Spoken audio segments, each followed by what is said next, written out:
Welcome back to the Great Ace Attorney Chronicles. Oh, sorry, I'm this close to a food coma, so if I'm yawning, that's why. I just ate way too much food.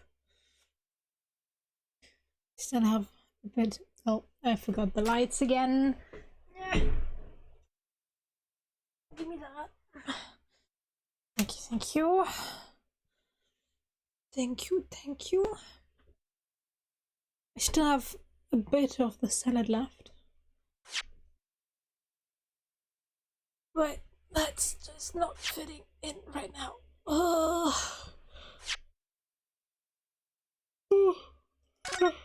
Thank you.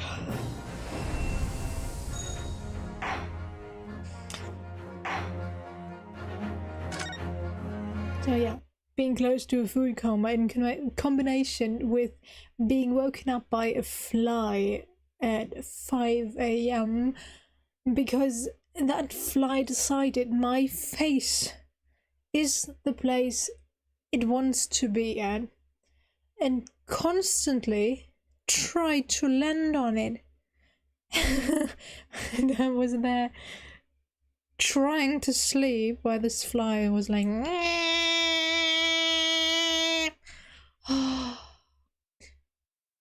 no, we had a fight. I don't know where the fly is now. Flew away. But it bothered me for 10 or 20 minutes, and when I'm awake once, I can't fall asleep again. So yeah. Sleep deprivation is fun, right? Right. Okay, you suggest what exactly? That there was no exception. He says he doesn't remember where he was or which route he took home. I don't believe this. I thank you, my learned friend, and suggest that we do not waste any more of the court's time by wandering aimlessly around this subject. Pray, what say you insightful jurors? But even if that is the case, the defense still...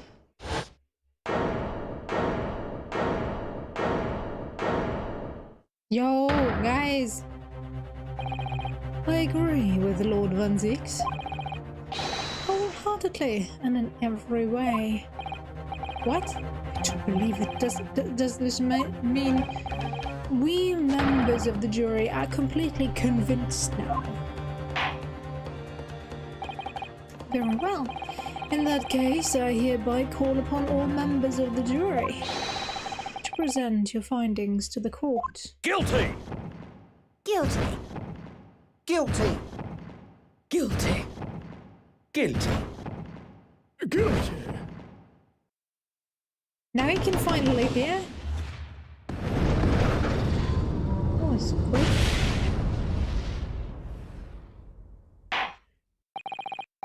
It would appear the jury's leaning is unanimous.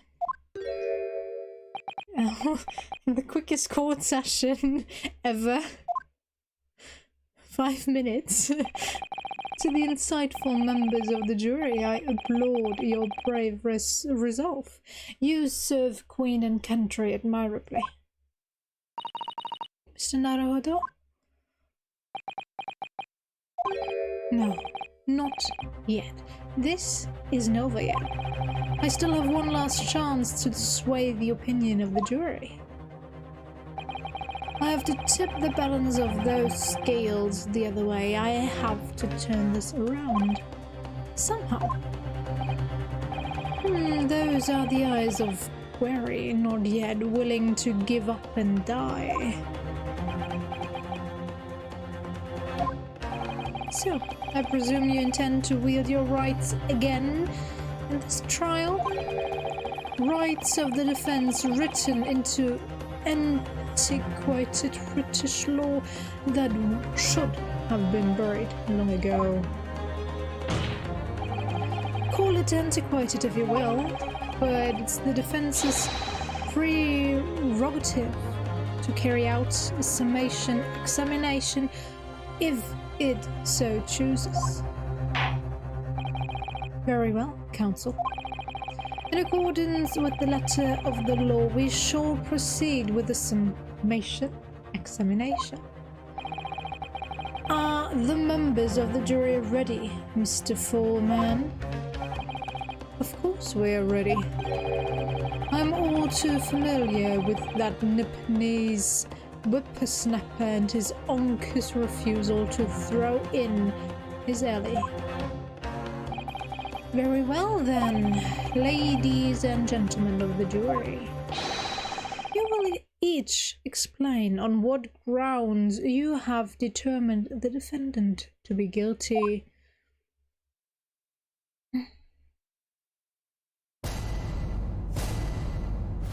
Judicial findings. The jurors' contention. For pity's sake, that little niponese oddity already admitted it himself, didn't he? If he said that a woman in green collapsed before his eyes, why, it can only have been the victim. The man wouldn't have gone around the houses on his way back from the bookshop, not in winter.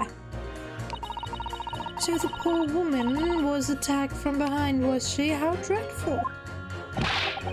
I really don't care. Can't we just wrap this up now? I've got work to be doing. Your book, yes. Nice shop that. But bourbon books? Huh. No, not worth a visit.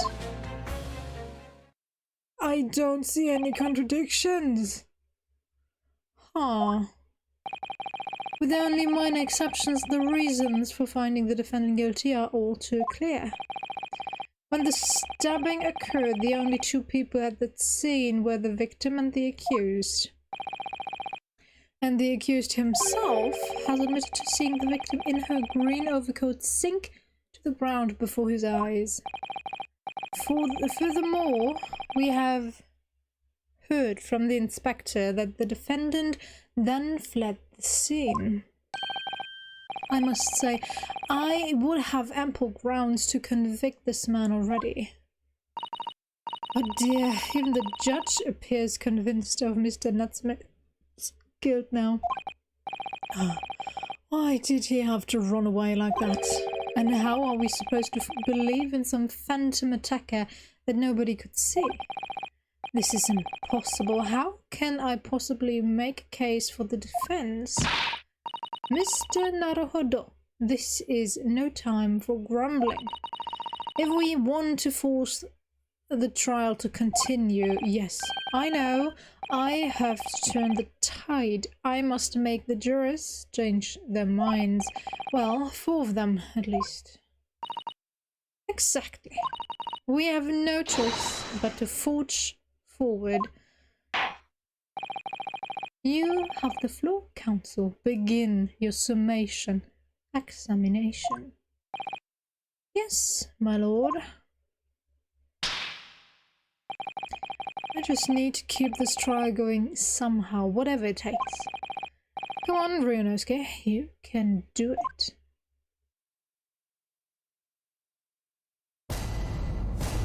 Jury examination. The defense's rebuttal. For pity's sake, that little Niponese oddity already admitted it himself, didn't he? If he said that a woman in green collapsed before his eyes, why, it can only have been the victim. The man wouldn't have gone around the house on his way back from the bookshop, not in winter. So the poor woman was attacked from behind, was she? How dreadful. I really don't care. Can't we just wrap this up now? I've got work to be doing. Your books, yes, nice shop that. But bourbon books? Not that worth the visit. It sends shivers down my spine to hear the members of the jury so convinced of Mr. Natsume's guilt. But I can't help feeling that some of their opinions are rather subjective. I agree. It's the irrelevance of what some of them are saying that sends a shiver down my spine. Still, at least some of the assertions don't actually incriminate Mr. Natsume of anything. That's something. We must use that to our advantage, Mr. Naruto. Cunningly. Yes, you're right. Let's listen to the jurors again, carefully. And if any of the assertions are at odds, I'll pit them mercilessly against each other. Yes, don't hold back. Pit them all against each other. Okay, let me, yeah, shut up. Summon. So, basically... him?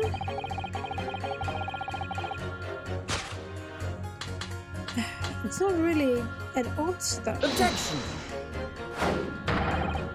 Those two statements clearly contradict each other. Hold it! I'm sorry, but as a foreman of the jury I have to object. That's complete nonsense. What?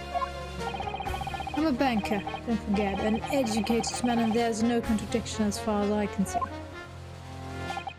Quite so, Mr. Foreman. I will not permit a whimsical attack against the good members of the jury council. There's nothing whimsical about it. That's true. It's very important to listen carefully to every juror, Mr. Naruto. Then you can decide where the contradictions really lie, if there are any.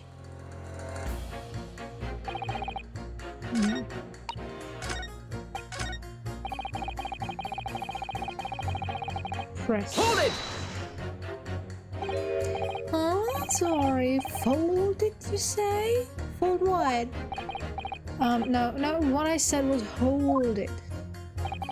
What I wanted to ask was, do you visit your books often? I like the old books they have in there, yes. I enjoy reading them over a nice cup of old tea. That's my daily routine, you see. Same thing every day, including the day you're all talking about. And at what time did you visit your books on the day in question? Well, I was picking out books in there all afternoon, and it would have been just before 5 that I left. That's my daily routine, you say. Same thing every day, including the day you're all talking about. Just before 5, you say? Exactly when the victim was attacked. Are you sure about the time? Oh yes, no mistake there. I remembered well. I'm not about to forget that day in a hurry, not after the dreadful time I had. What do you mean? Well, I was walking down Calabash Road when I slipped on the ice and donked my head. It was always worse. After the snow stopped falling, that's when it's most slippery. Knocked myself clean out at it. I really thought my number was up. Wait a minute, let me get this straight. This happened on Calabash Road. That's right, I live in Cornpipe, you see. Heading down Calabash Road is the quickest way for me to get back from your books. Juror number 6, I must insist that you add that information to your formal statement. It may very well be extremely significant. Sorry? Extremely sick? No, I'm quite alright now. It sends a shiver down my spine. Yes.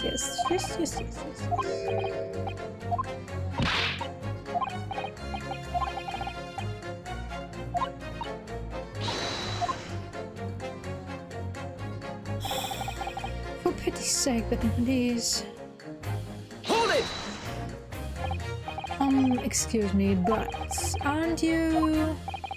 Yes, that's right. I was in the witness stand myself just 2 days ago. Yes, I had a feeling I knew your face, or the sight of it anyway. If I remember correctly, you're a banker, aren't you? That's right, after the gold rush down under, I came back to London to work. And it was all going swimmingly until you started fossicking around. Bruce Fairplay was a man of repute. Sorry? Don't think I've forgotten how you treated me the other day. You had me and that young hatter bagged as criminals. Oh, well, you know, water under the bridge. And now there's all sorts of rumors buzzing around, and the police have been badgering me non-stop. If I could turn back the clock... Well, anyway, I don't know about the hatter, but at least I'm in the clear now. Free to make up my own mind about who's guilty and who isn't. Thank goodness. Alright, maybe I might struggle to change this man's mind, given our awkward history. Oh dear, I wonder what's become of Mr. First now.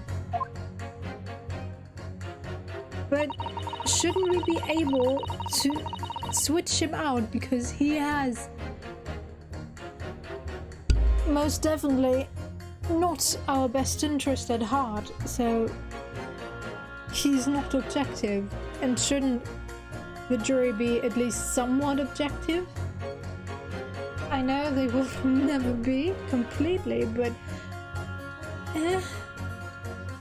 if he said that a woman in green collapsed at the agency. You're right that at the time of the incident, the defendant admits to have seen someone wearing a green overcoat walking ahead of him. Not quite, that's precisely my point. Clearly that someone wearing green was the victim. And clearly that funny little Niponese man with the disturbing moustache is the culprit. But let us not forget, madame, the defendant vehemently denies attacking the woman. Why, of course he does. If he admits to stabbing her, his life is over.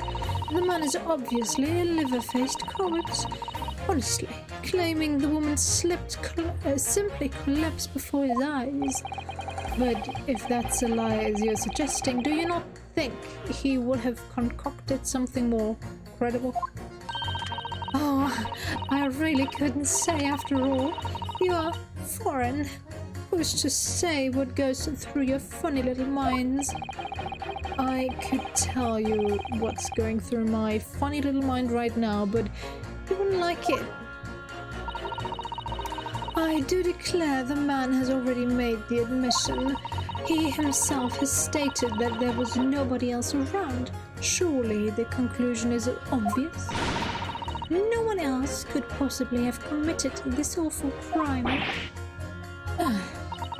If no one else could have done it, the accused must be the man. Really, it couldn't be more simple. Your argument is compelling in its simplicity, I must admit.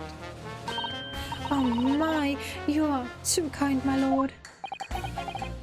That went well for her. The man wouldn't have gone around the houses on his way back from the bookshop, not in winter. Can I pit them against each other now? Objection! Those two statements clearly contradict each other. Hold it!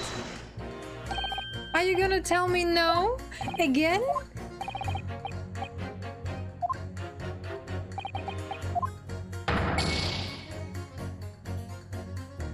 Okay. Make me loud.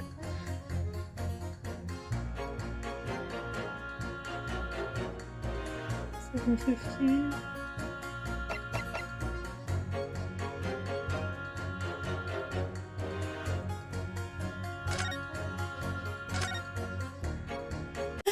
Okay, we're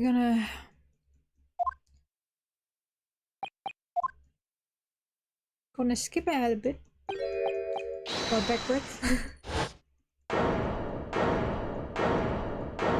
Yes, give your guilty verdict.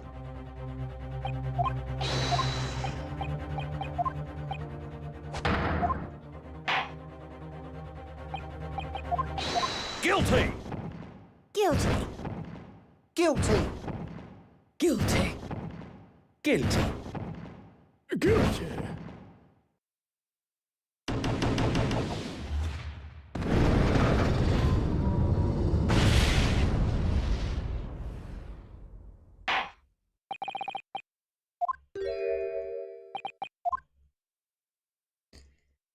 Yes, can we get to the point?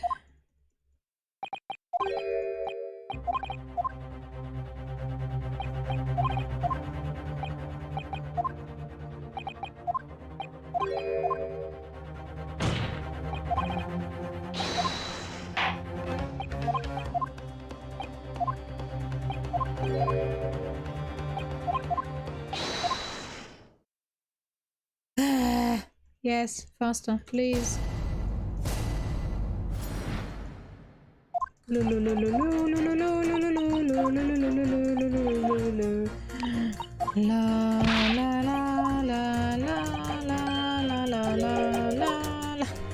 Sorry. Okay, shut up. I want my skip button. Or fast forward or whatever. Please.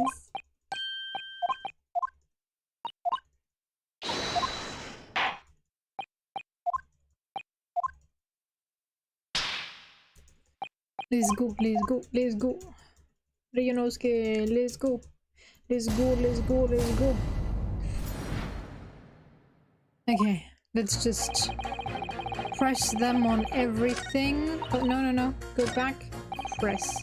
I already know that we'll get nothing out of him, but doesn't matter. La la la, I hate you because of what you did 2 days ago. My life is a mess. Meh, meh, meh. Are we done?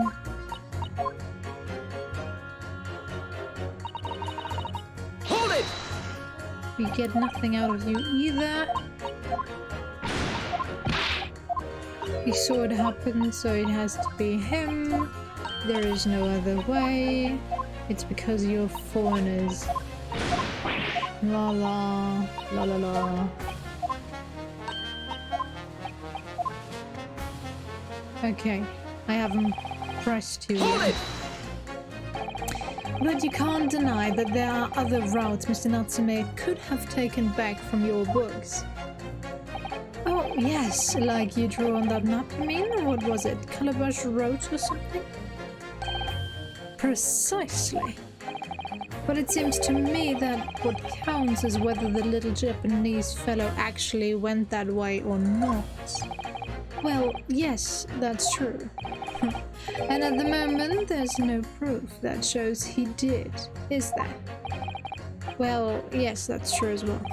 And as I understand it, the accused himself doesn't remember which way he went, does he? Well, yes, that's annoyingly true. Winter nights are dark and cold, so the way I see it, you'd want to get home as quickly as possible. Well, yes. Why is all this true? So really, the only thing that makes sense is that he went from home along Briar Road. I'm supposed to be convincing you here. I have given it a lot of thought, you know. I didn't just make up my mind on a whim that he did it. I mean, if there was some logical reason why he might have gone to the Calabash Road way, it'd be different. I'd be happy to reconsider my position in that case. Honest, I would.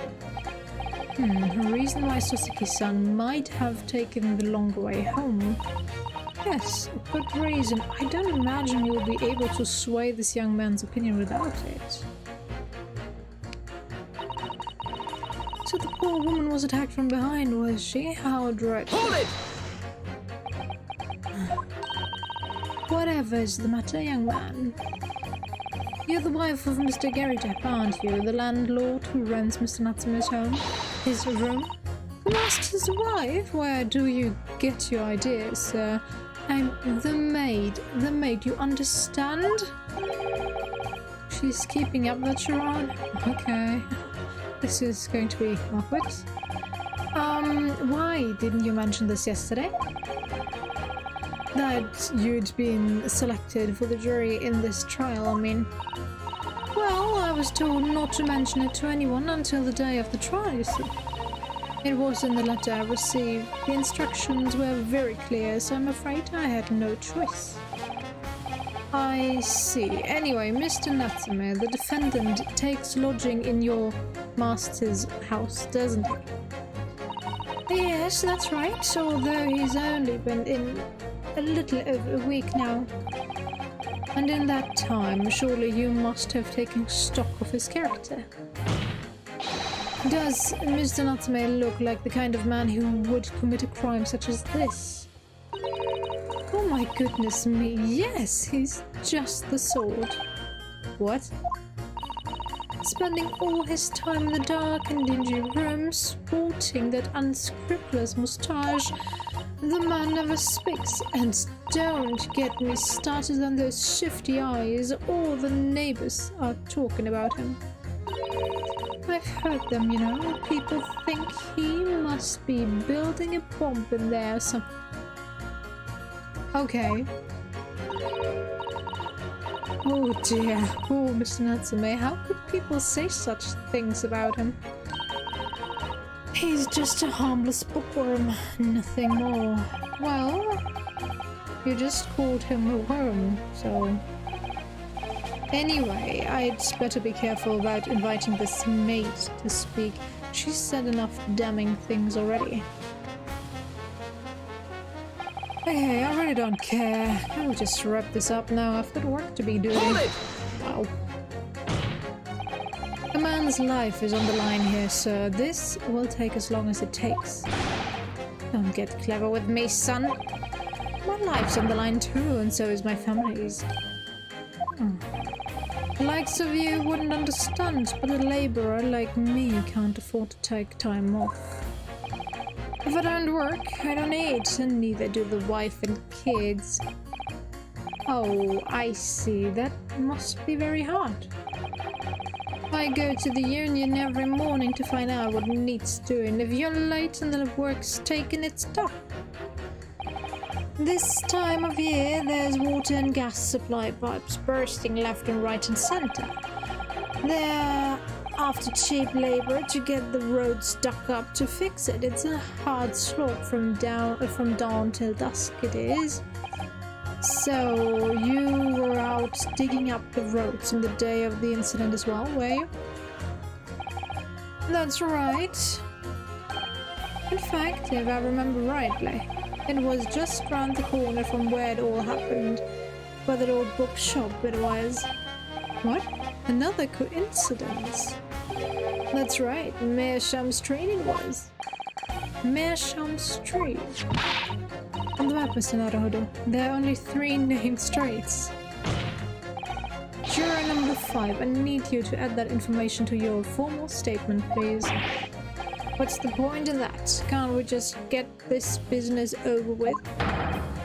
Hey, sir, it's important. Fine, I'll do it then. Oh, I can pit them against each other. I was digging up. Yep, pit them against each other. Those 2 statements are clearly at odds with one another. At odds, counsel. Explain yourself. Please, don't point. It wasn't me, I swear.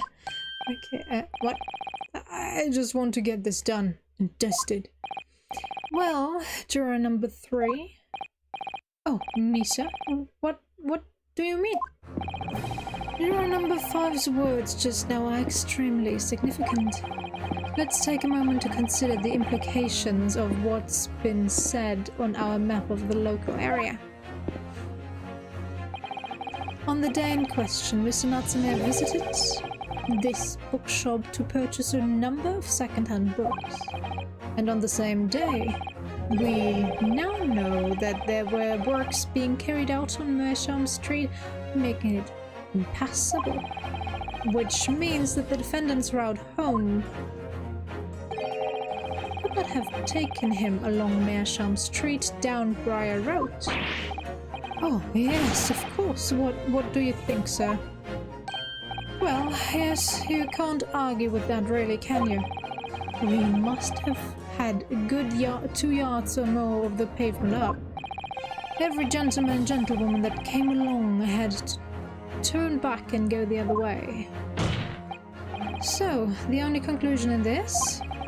The defendant must have taken the longer route back to his lodgings.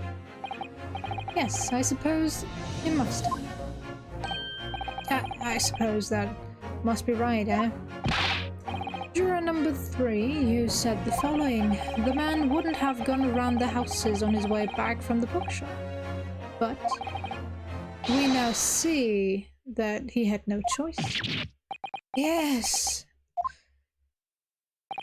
My lord, my Mr. Judge, sir, if I may? Yes. I don't think in all good conscience that I can say the man's guilty now. Yes, I'd like to see this trial continue so we can get to the bottom of what really happened.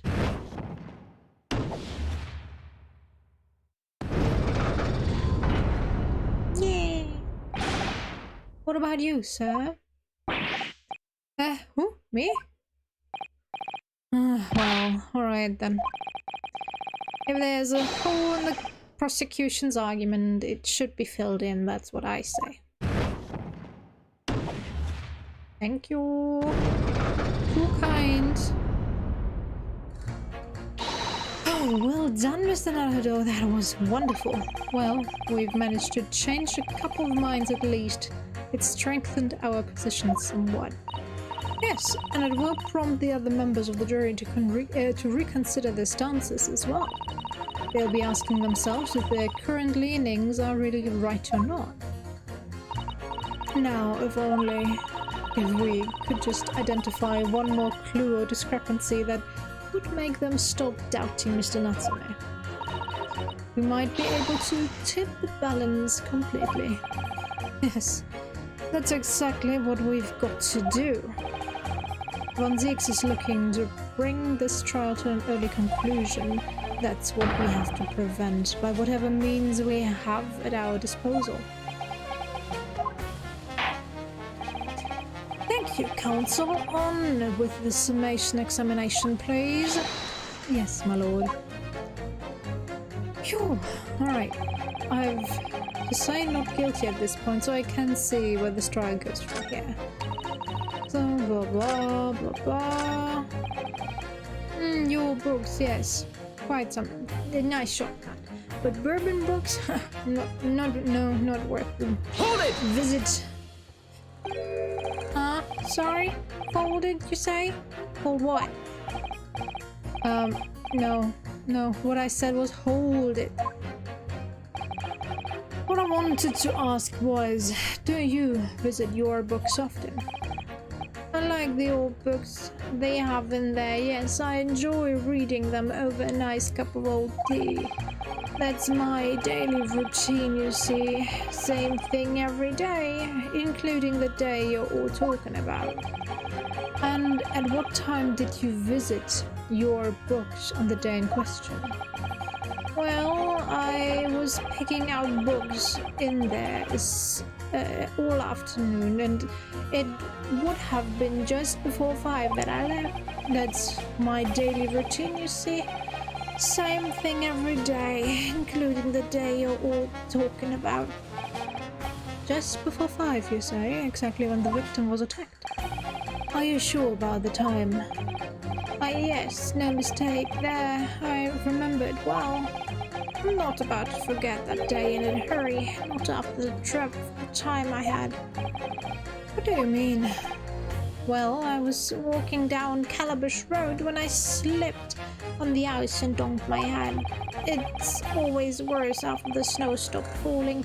That's when it's most slippery.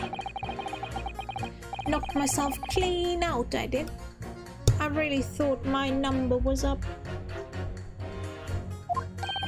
Wait a minute. Let me get this straight. This happened on Calabash Road. That's right. I live in Cornpipe, you see. Heading down Calabash Road is the quickest way for me to get back from your books. Juror number 6, I must insist that you add that information to your formal statement. It may very well be extremely significant. Sorry? Extremely sick? No, I'm quite alright now.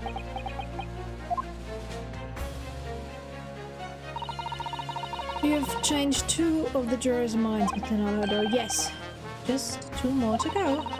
Deliver the finishing blow now. It's time to turn the tables here. Wish I knew how to do a Susato takedown. I suppose words will have to suffice for now. Okay.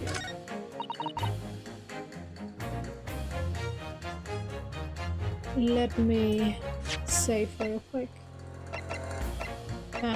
Record save. Yes. Save complete. And now we pit her against him. Objection! Those 2 statements clearly show a flaw in the juror's reasoning. A flaw? What are you talking about, counsel? Well, juror number 2, juror number 6. My, whatever do you mean, sir? I think perhaps the old man didn't hear you. Unbelievable. Unbelievable. It's not like I was loud or anything. There is at least one fact of which we can be sure here. The bookshop receipt found in the defendant's room clearly indicates that on the day of the attack, he had been to your books and purchased a number of second-hand titles. He then returned home on foot. But the man says he has no recollection of his return journey. That's correct. But what he does remember is seeing someone appear in front of him on the way. Someone in a green overcoat who suddenly collapsed on the pavement before his eyes. Yes, we are well aware of all this. The poor young woman who was stabbed, obviously. Objection! Can we really be sure of that, madame? My, whatever do you mean?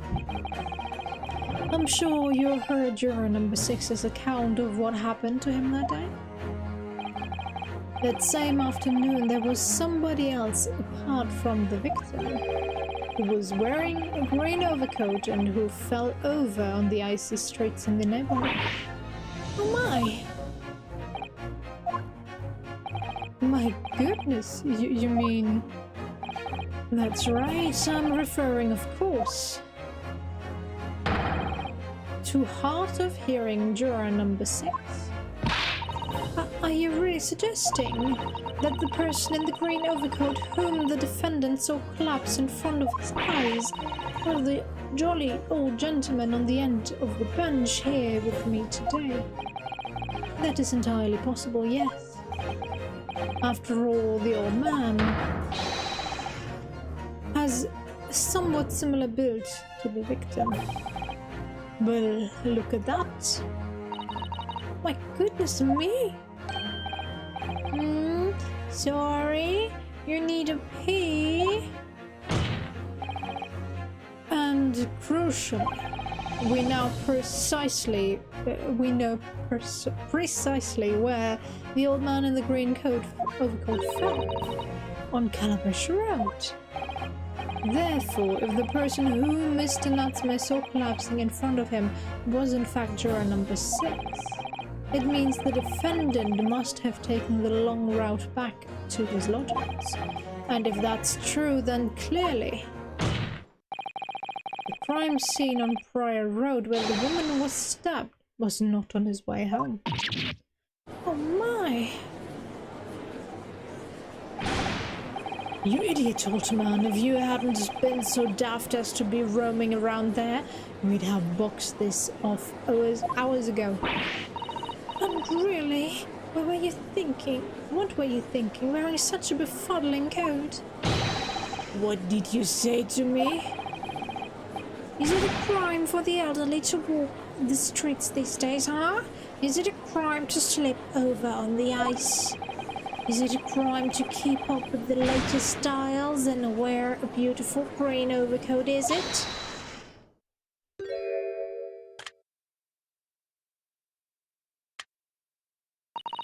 My lord, I do hope it won't cause any inconvenience, but you'd like to change your leaning, I presume? I do declare that I would. I should like to call for the verdict of not guilty. Thank you. And I would too. What? Is it a crime to change your mind, is it? Well...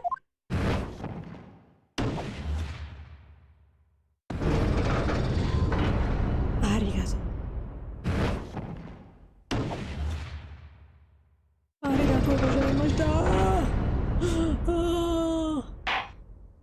Got this. Well, that summation examination was concluded with a rather large shift in opinion. The A's 2, the nays 4, so the no's have it. Not guilty, they say. Which means we no longer have a consensus among the members of the jury. The trial will continue. Objection! Hey Erica, how you doing? You came right as we got this goddamn thing turned around. Perfect. And I finally fought off my food coma. I'm not as tired anymore. Could it seem churlish?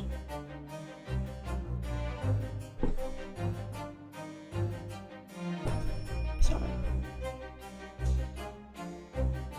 I want to know now. Churlish. Oops. Yes.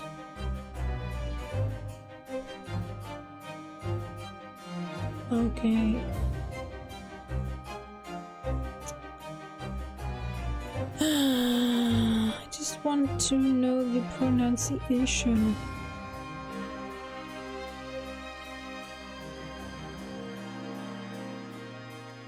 Churlish. Okay, I was right. Perfect. Could it seem churlish of me to drink from my hallowed chalice moments after raising an objection? You destroyed your chalice. It's been alright. I got less done than I hoped to, and I spent too much time eating because I can finally cook what I want to. Ah, that's great, but not good for my already rounded body. But okay. I'm still eating healthy, I'm just not getting enough workout currently because I don't have to walk the dogs and I'm not motivated to go outside. But it's rainy as well, so yeah. It only just now started with its sunshine again, although the rain clouds are already back. I don't know. Tomorrow I'll definitely have to get some walking in and do some more work as well. But other than that, I had a great day. And you? Anything significant happen? Only to crush it in disgust. Yeah, well, I don't know how many glasses you have, but seriously, your bill has to be exorbitant. Dude! Pray forgive the discourtesy. Yes, but not in the amounts. I had it today. Lord Van Zieks. It seems I must reject my earlier remark. What do you mean? I mistakenly credited these jurors with intelligence by describing them as insightful. Yeah, well...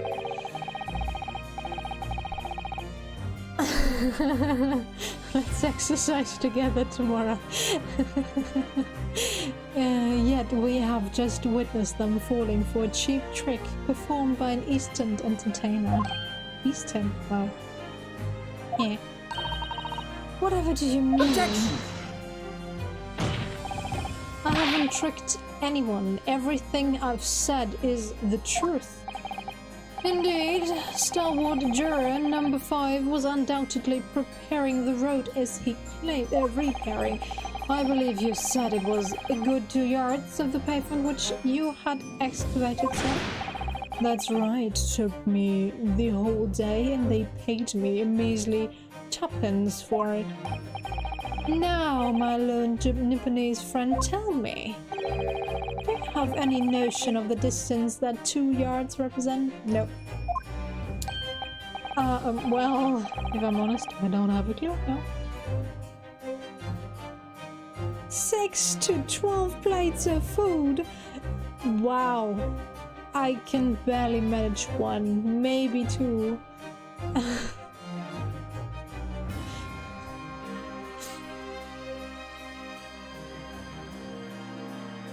When I eat something, I normally am full after 2 to 3 bites, but because I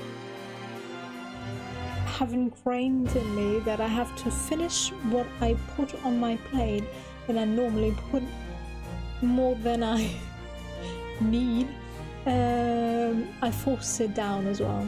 So I'm normally quite full the whole day, and I normally would only need 1 meal to be full for the entire day, but especially the last few weeks I always get some cravings in between, so I've started eating more irregularly, which isn't a good thing, I know, but yeah, at least I'm trying to eat some apples or something like that in between and not go for sweets. But yeah. Nah.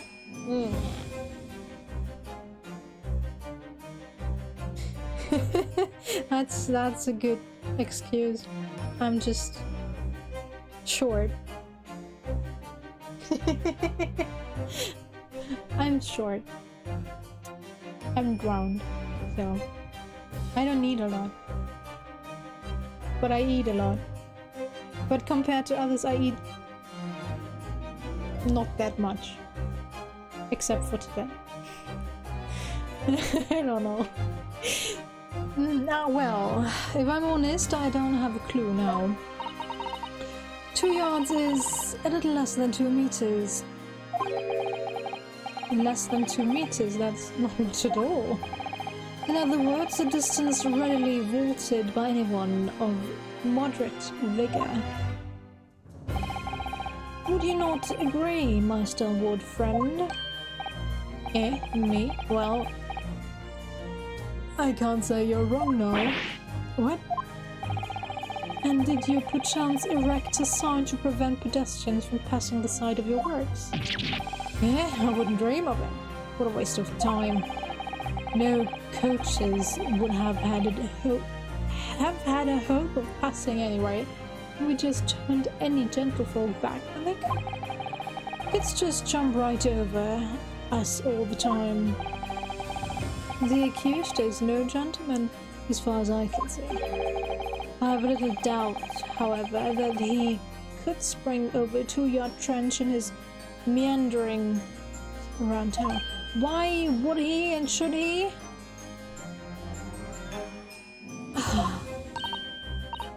It's not true, is it? The incontrovertible truth is that the books just purchased by the accused were found on the scene. There can be no doubt that on his way back to his lodgings, Mr. Natsume walked down Briar Road. Crushed in a single sentence.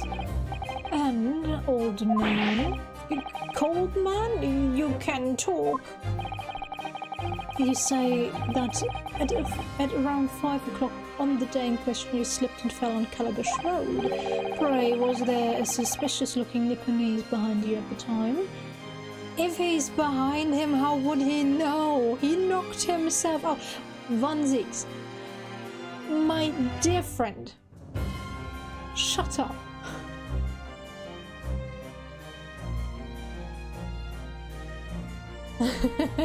Yeah, it definitely looks nicer. If they have something on their body. I don't know. Sure, being small and thin has its preferences, I guess, but especially with dresses. I've seen so many models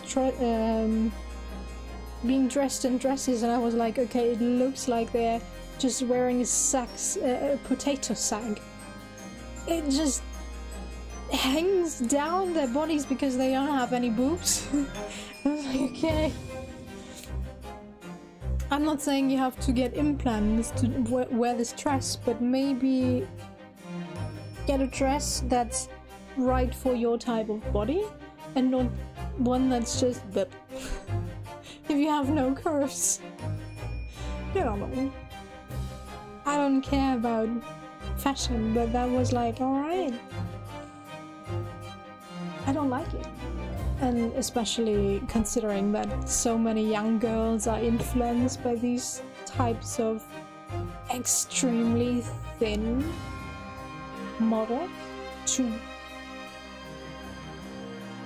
well, to the point that they get eating disorders because they want to have that type of body, because this is the ultimate body type you are supposed to be able to achieve. I, for one, will never be able to get it because of an illness that I have. And, well, genetics. I cannot, for the life of me, I can't lose weight to the point that I'm just, well, a bean sprout, so to speak. So yeah, I've tried multiple times to lose weight. Didn't work for me. In the end, I gained more than I lost. So yeah, I don't know. Not the right game to talk about this, but hey. Right, was there... No, I read that already. Oh, I can't say as I remember. You don't... He told you he knocked himself out. Ryunosuke, could you rebuttal? Please, use your brain and refute his statements. Oh... How about a wager, my learned friend? You say it was this old man that the accused saw, but I would say 1,000 to 1 against you being able to prove it. I lay, okay.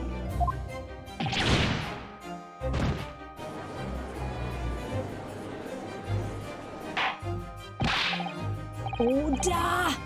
Order! Lord Vanzies, explain yourself. My lord, if you had such a trenchant argument up your sleeve, why in the world did you not proffer this during the summation examination?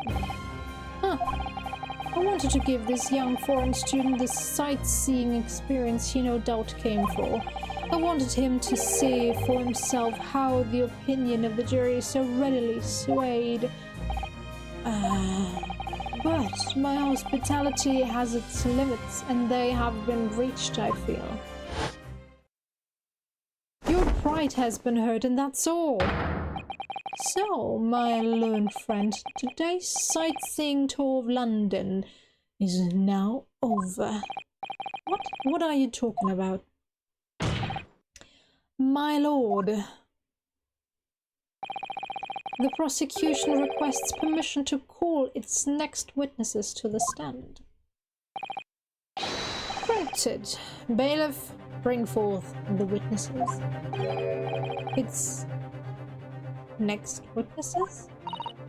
Mr. Naruto, do you not remember? We've been told on several occasions that there were eyewitnesses to the incident. Yes, I remember one of them being a Scotland Yard policeman, no less. I'm afraid that's likely to be the prosecution's next witness. Alright, no matter who Vanzit brings to the stand as his witness, and no matter what they say, I believe in Sasaki-san. I know he's innocent.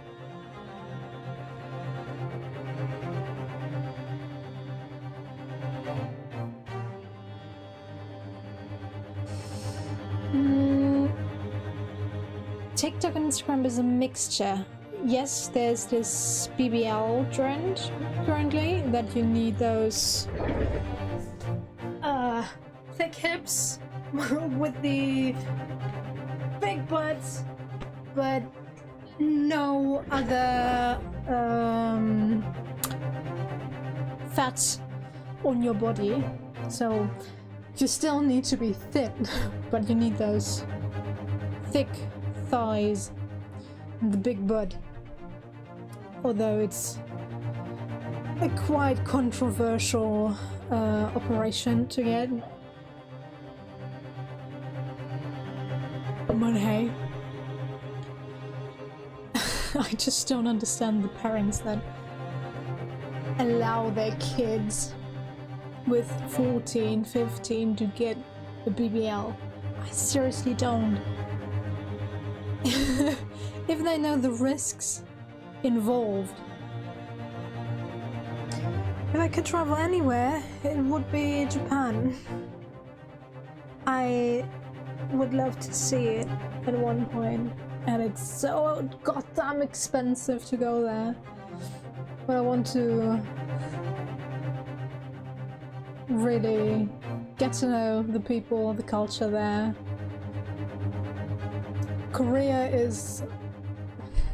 South Korea is maybe my second most hyped traveling destination, and after that, not sure. Ireland and Scotland are also high up. I could go there, but yeah. Especially since the Brexit, I now need a visa to visit those places. And a passport. Too many extra expenses. I believe in Sasaki-san. I know he's innocent, and I'll keep believing to the very end until this battle is over.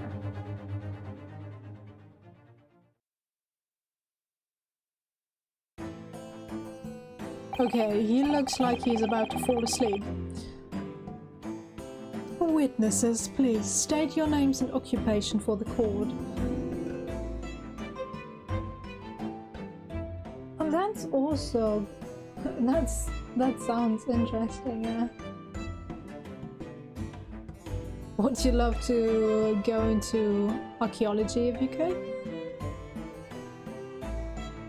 Witnesses, please state your name and occupation for the court. He's asleep.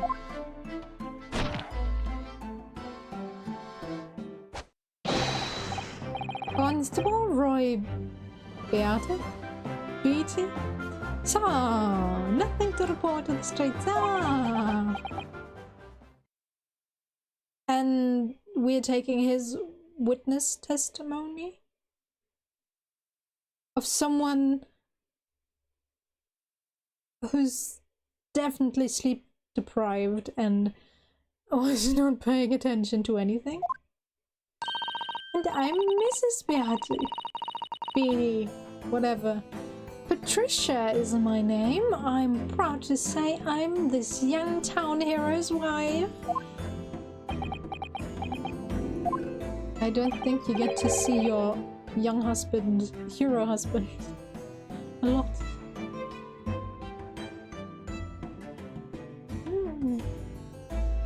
What's the story here? I hope you get to do that at one point in time. Soon. The sooner the better. Well, in truth, we've not been married long. In fact, we celebrated our first anniversary only the other day. Uh-huh. Definitely, yes. No, it was your husband I was asking about. He seems tired?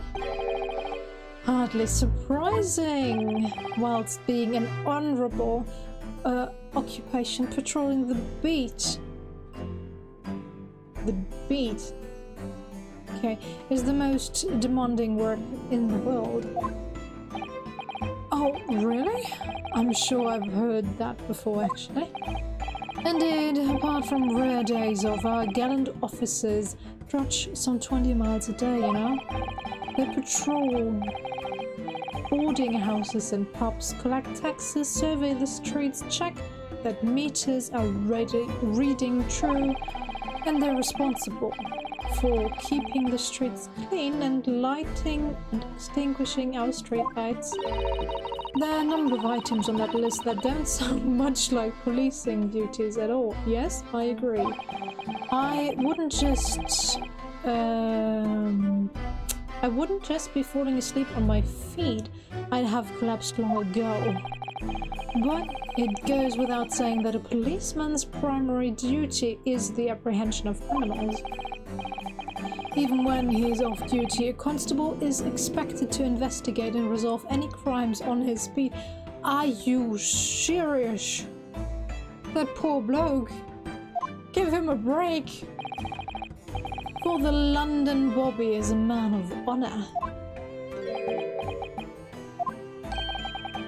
And a man of slumber. On the day in question, this man and his wife were walking down Briar Road in the opposite direction, and they witnessed the incident as it occurred.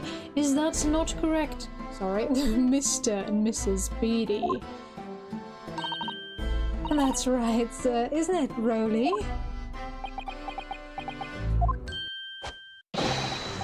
Constable Rowley Beatty. Nothing to report on the streets. What a great witness he's going to be. I agree. We could already call his credibility in doubt. Come on. Can we please use logic?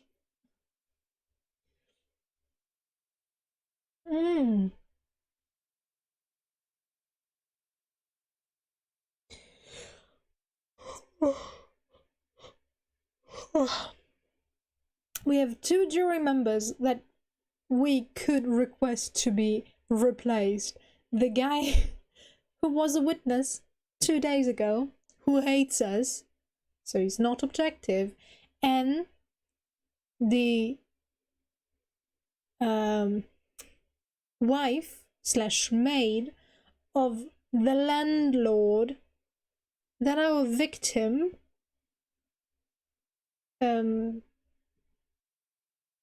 gets his apartment from. She's also not an objective party. She knows the party involved.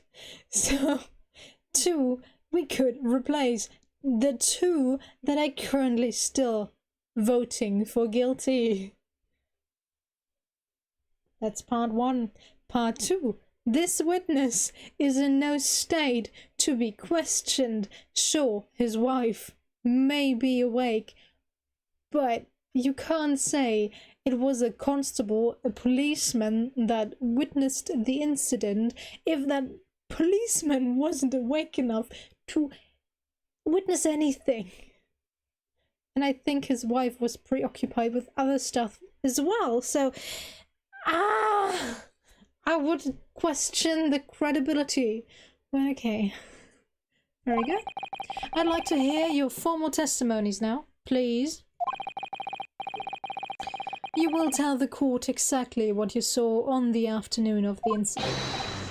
Yes, sir.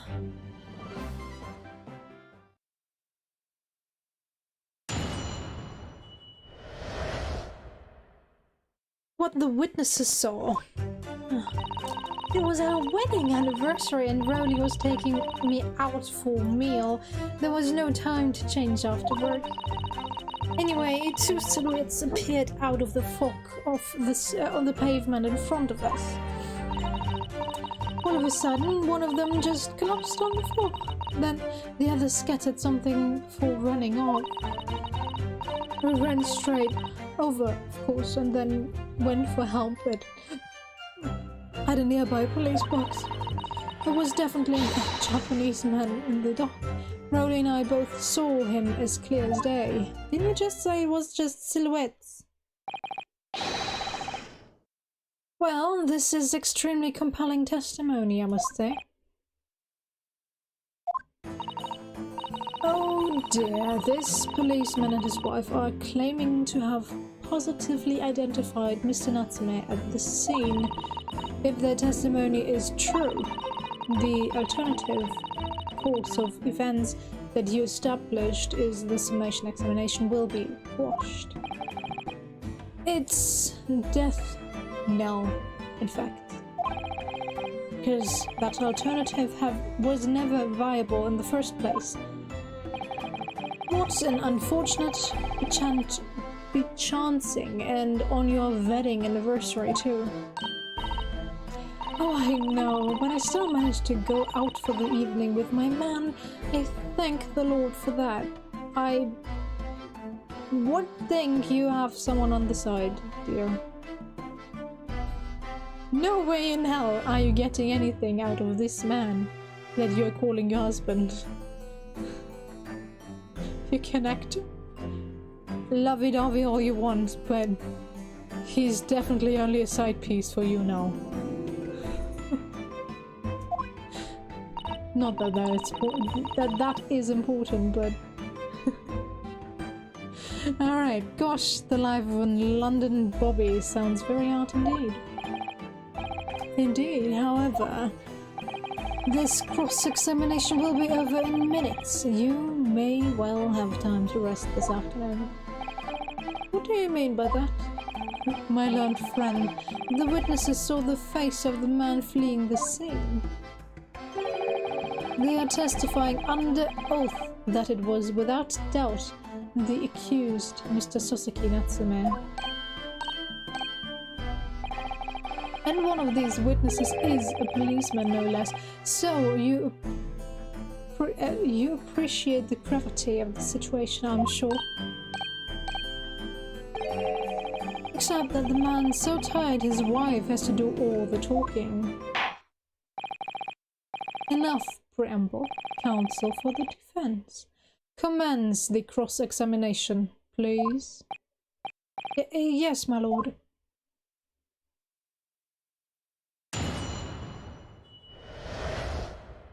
What the witnesses saw. It was our wedding anniversary and Rowley was taking me out for a meal. There was no time to change after work. Hold it! No time to change after work, you say. Are you also a member of the police, Mrs. Britih? Oh no, sadly not. It's a job for strapping young men only. Women, children and the elderly can't even apply.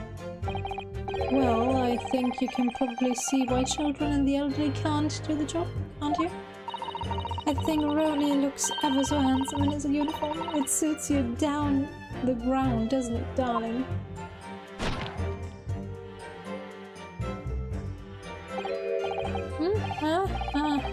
I just finished my beat. Heading back to the station. I was actually planning on getting changed there. Is he talking in his sleep? This is creepy. Oh no, Rowley, I much prefer you in uniform.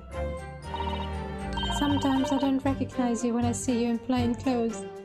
Okay. I think you need a divorce lawyer. and quick. Oh dear, that doesn't seem healthy. Yes, I agree. But for some reason, all relationships shown so far haven't been very healthy. Kindly adhere to the point. You were going for a meal after you had finished your beat for the day, correct? That's right, yes. Although I was fit to drop, to be honest, after spending the whole day on my feet. But policing is my lifestyle. As long as I am the proud owner of this, I'll serve my city and my queen to the end.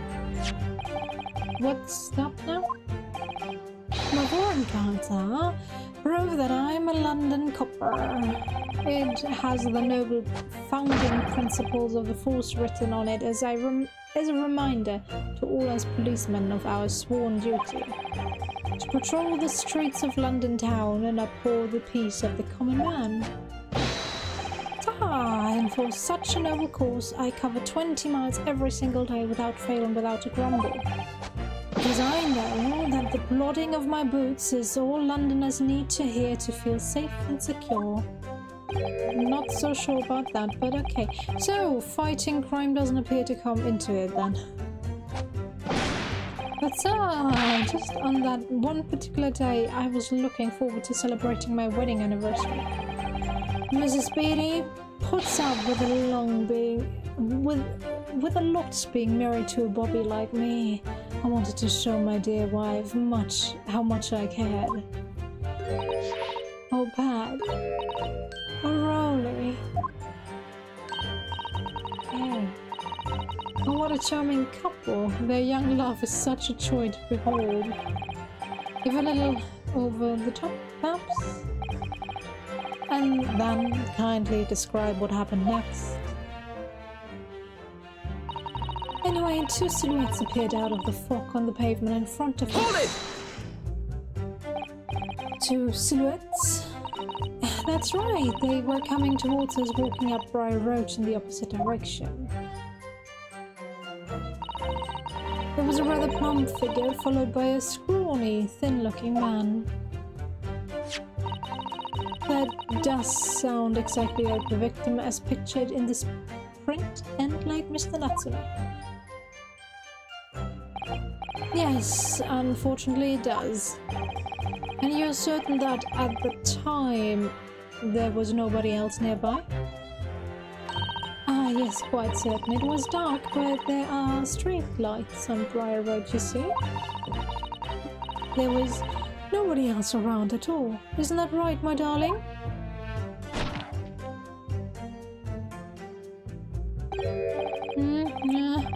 Yes, that's right. Of course, there was a light of fog on the ground. The Briar Road is dead straight, and you could see it fairly a long way down the pavement. And then there's the street light as well. You can see any of the... Yeah. Before sleep takes a firm hold, your answer, please, Mr. Beatty. Are you quite sure of what you've just said? Yes, sir. As a copper who spends all day, every day, keeping watch on the streets, I'd swear to it, sir. I'm sure my love for Patricia is true. Oh, Pat. Oh, Rowley.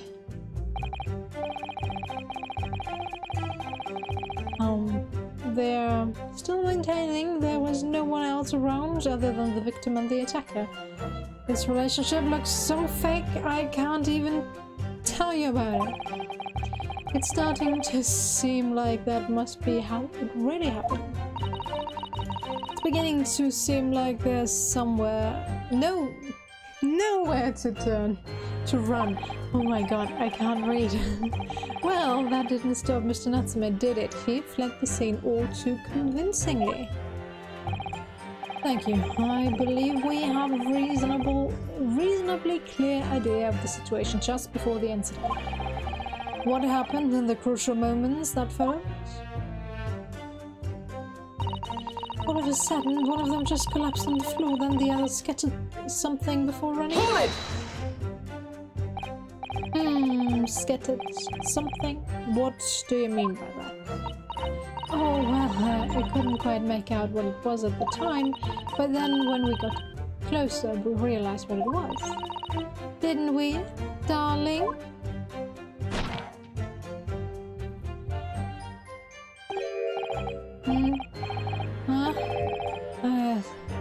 That's right. It was some old books. I see, old books.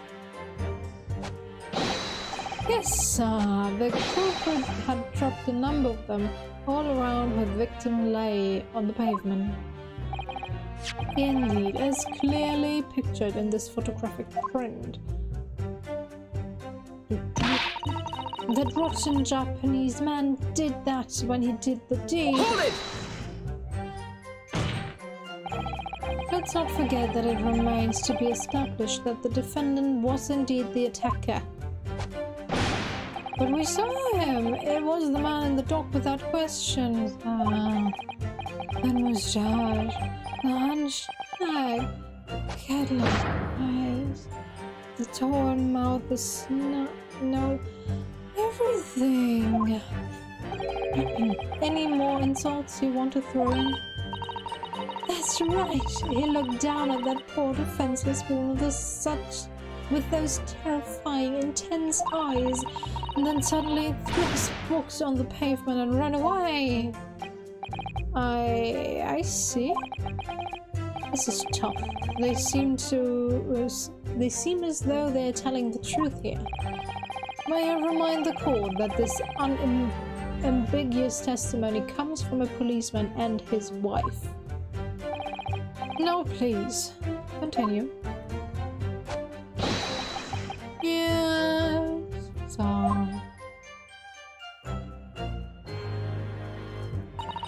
We ran straight over, of course, and then went for help at nearby police box.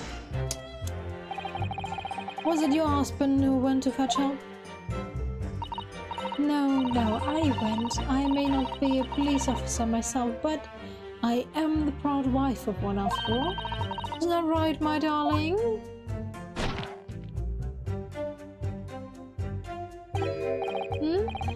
Yes. That's right.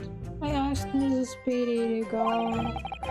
I was off duty by that point, but Bobby's never totally off duty, of course, so I felt obliged to stay and guard the same.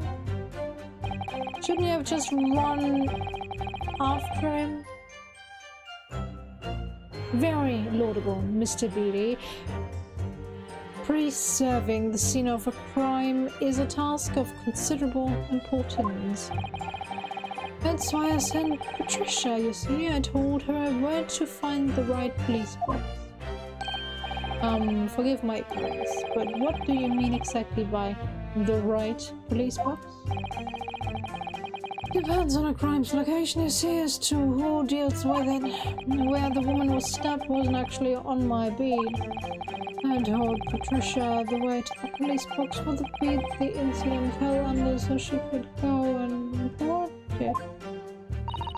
I ran there as quickly as I could and asked for help from the Bobby on duty. Okay, two things. Sure, the crime scene preservation is key, but shouldn't you check if the woman is dead and give first aid first? Before any kind of crime scene preservation? I'm already quite surprised that they took a photographic print of the woman lying face down in the dirt with a knife stuck out of her back. Well, she's still alive, mind you. She is still alive. I ran there as quickly as I could and asked for help from the Bobby on duty. There's nothing more potent than a young couple in love working together, you know. And thanks to your swift response, the case was quickly resolved. The actions of two model citizens. Oh, please, you're making us blush. Isn't he, darling?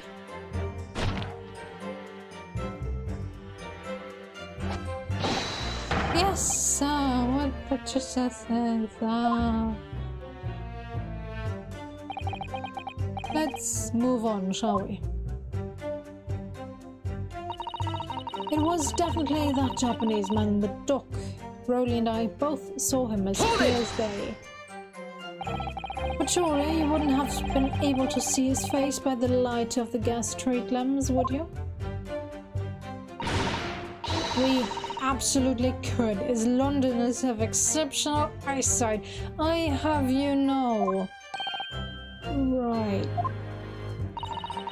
The light from the street end was more than enough. My husband already told you that the fog was only light, didn't he? Ah, yes. And what of the fog? We're famous for it across the globe, I believe, but it's an absolute menace to those of us who have to live with it, of course. Oh, it is, and it's thick. You can't even see the hand at the end of your own arm.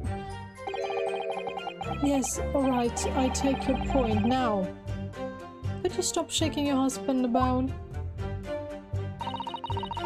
The constant fog makes our eyes very sharp, you see.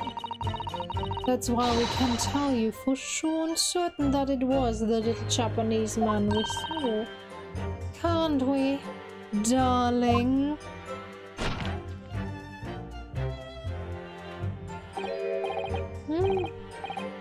Yes, it was the accused. No mistake. Oh. He's making me more sleepy. The moustache and the hunched back, the cat-like eyes, the torn mouth, and the snub nose.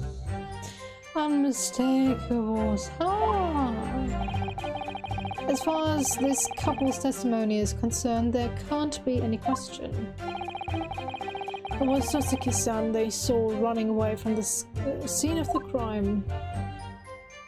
It's not helping me though. So that's it, is it? That's the entire testimony? What do you think, Mr. Maruhodo? Well, I hate to admit it, but on hearing the testimony, it really does seem as though Mr. and Mrs. Beatty saw what they say they saw. Mr. Natsume running away from the scene on Briar Road that day. Yes, I feel the same. So, if that's true, where does it leave us? The members of the jury are sure to call for a guilty verdict after this testimony. Oh no, then what do we do? Kazuma-sama were here. What are you trying to say? I think he would try to find a contradiction somewhere else within the testimony. What do you mean, somewhere else?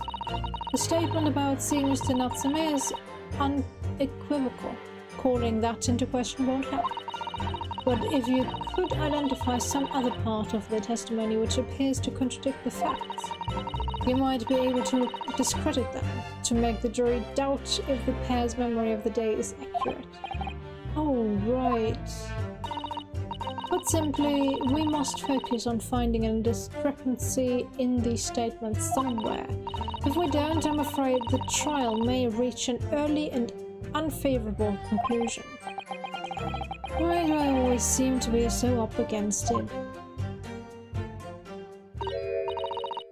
Mr. Lawyer, sir, can I ask you something? Oh, yes, of course. What is it? Well, you keep asking us all these questions about everything we've told you, so... Seems like you don't believe our testimony, is that right? Is it? Well, out with it! What? No. Oh no, it's really not that at all. My husband's a policeman, remember? And I know what I saw. I remember every last detail, everything. Like, oh, I know. What about the books the man dropped? I could tell you the names of every single one, I could. Every single one. And you dare to question how reliable my testimony is? Well then, tell me the titles.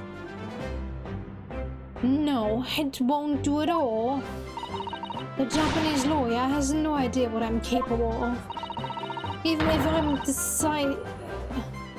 I decide to forgive him for insulting us, don't think for a minute that Rolly will. He's not awake enough to do anything. I really didn't mean to cause offense. Please, put your husband's fists down. Perhaps you would like the opportunity to supplement your testimony, Mrs. Speedy? Might that appease you? Oh, thank you, my lord. That would settle things nicely. Wouldn't it, darling?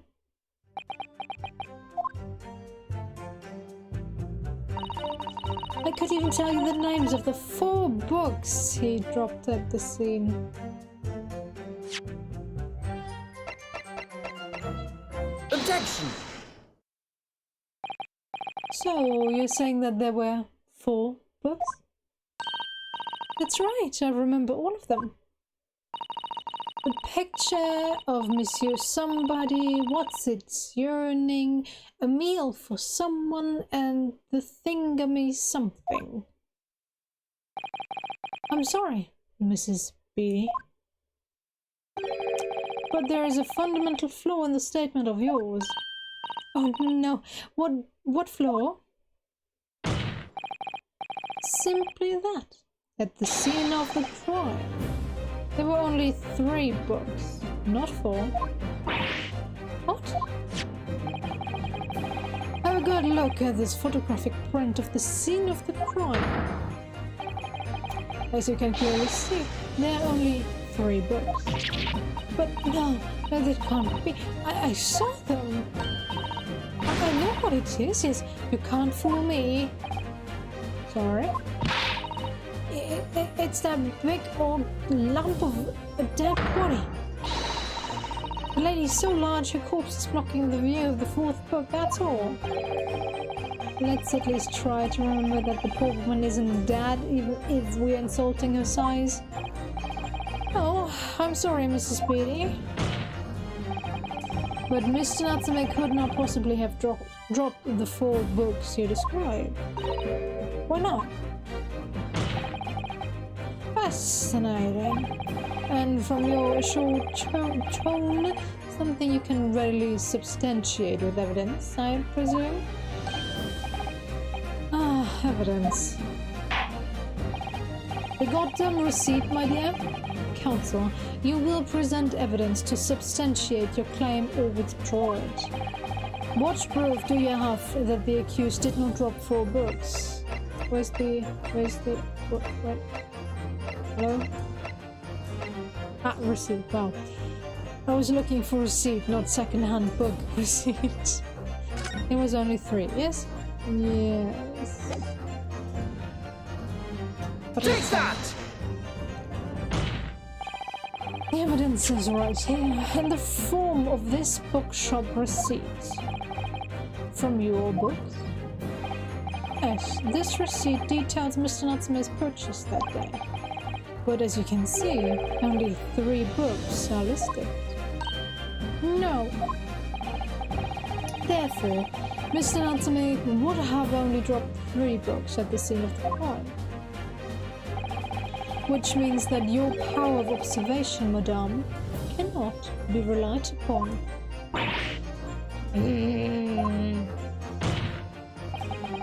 So it cannot be denied that though you say it was the defendant you saw, you could very well be mistaken.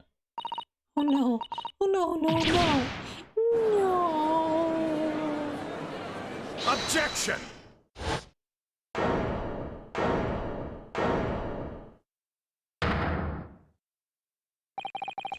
It's plainly evident that it is your power of deduction that cannot be relied upon, my learned Niponese friend. What? What cannot be denied is that these 2 witnesses saw the accused running from the scene. A fact that you know very well you have no hope of disproving. So, you've striven to avert attention from that by dint of some inconsequential discrepancies. Would that be fair? He sees right through me. But your plan has somewhat recoiled against you. What are you talking about? It's quite simple. Let me explain with a toast. To the policeman's wife and her entirely accurate testimony. In every respect. Oh! You see, the matter is not up for debate. At the scene on Prior Road, a total of 4 books were most definitely found. Objection! But what about the photographic print? It only shows 3 books. Quite right. Only 3 can be seen in that print. That print? You mean to say... Allow me to present another. One that shows the victim's hand.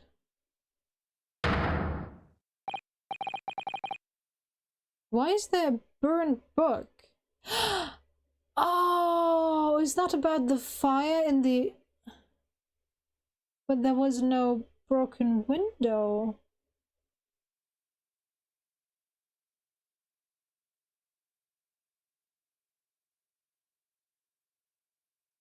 Was there? No. Was there? Don't think so.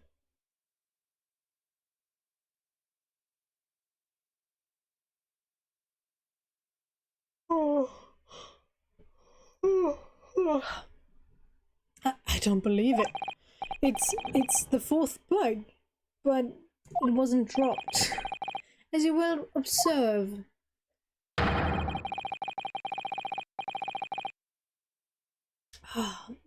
The 4th book was hidden from view in the original print by the victim's torso. No. No.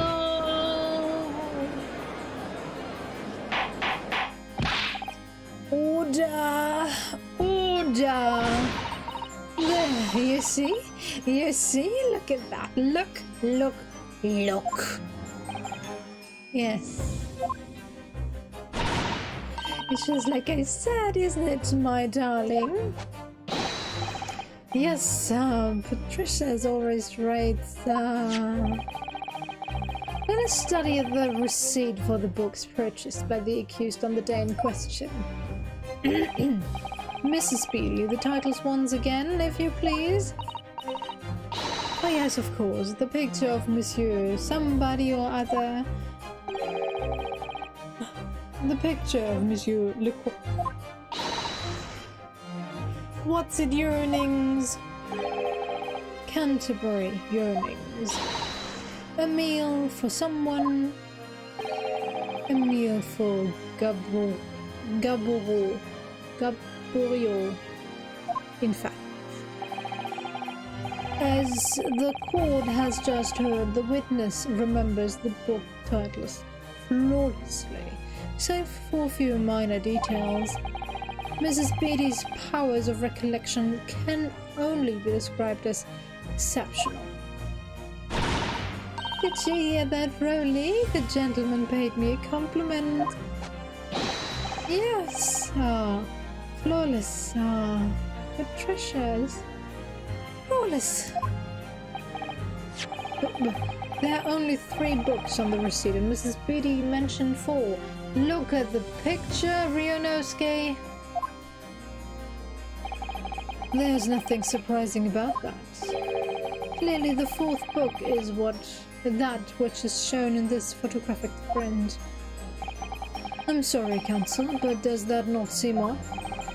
Why should the 4th book be omitted from this receipt? It's not odd at all, my lord.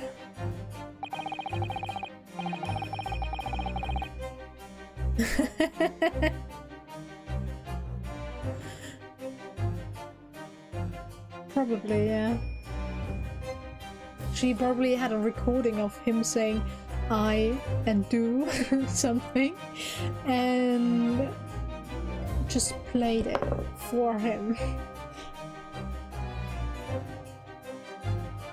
Because she clearly has the pens on in that relationship, and the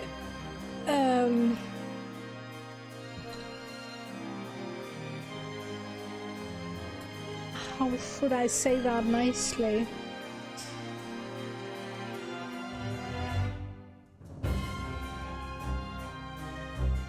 She definitely prefers the stick over the carrot.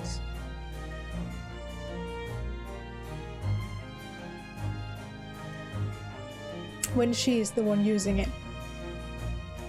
As the photograph clearly shows, the fourth book was found in the victim's clutches. In other words, it belongs to the victim. The victim was holding her own book?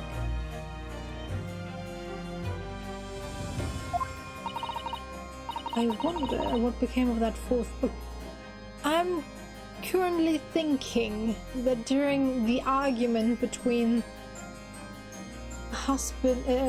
wife/maid and her husband, she threw a knife and that accidentally flew through the window and hit the woman in the back. Wasn't it just across the street or something? I wonder what became of that fourth book. Obviously, it wasn't overlooked by the investigating officers at Scotland Yard. I have it here as evidence. That is not the book.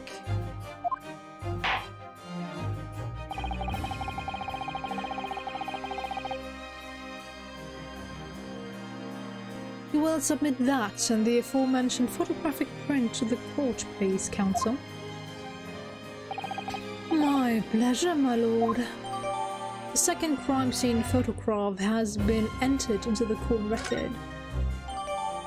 And the fourth book has been entered into the court record. The prosecution rests. I have nothing further to add. What? You seem surprised, my learned friend. But your assistance until now has been in vain. Entertaining, yes, but futile.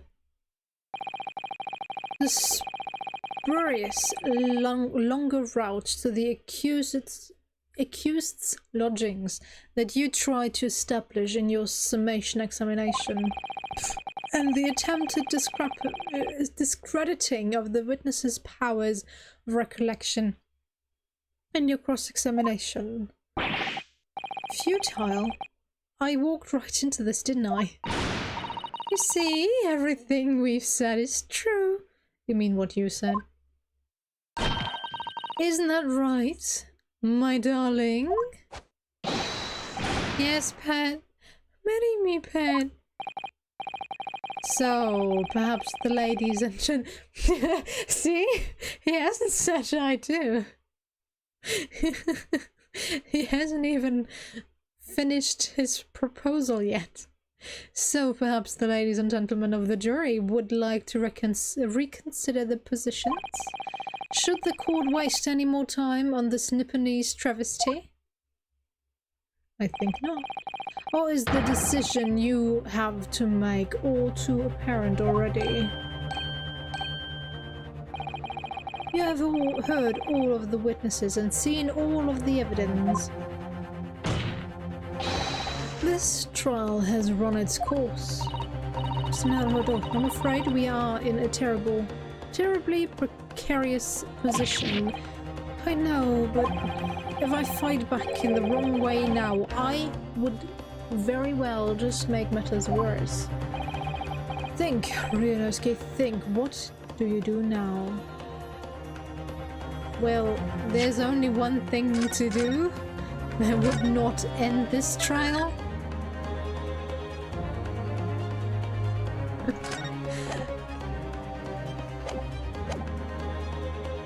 Raise an objection. Objection! I'm not done yet.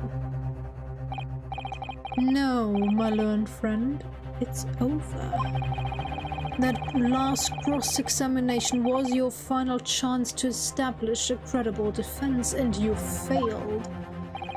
The die has been cast. There is no more room for debate. Well, it might be over as far as you're concerned, but I can't think of what to say. If I may, Lord Van Zix, it seems somewhat boorish to close down the debate at this point. Your insignificant little Eastern Isle must be a lawless hole indeed, says the country that imprisons people because of no apparent reason. I think you should maybe get your head out of your butt and think of what's actually going on in your country. But okay, especially with the way your system of laws are implemented. For a lowly judicial assistant to have the audacity to intervene at a moment like this.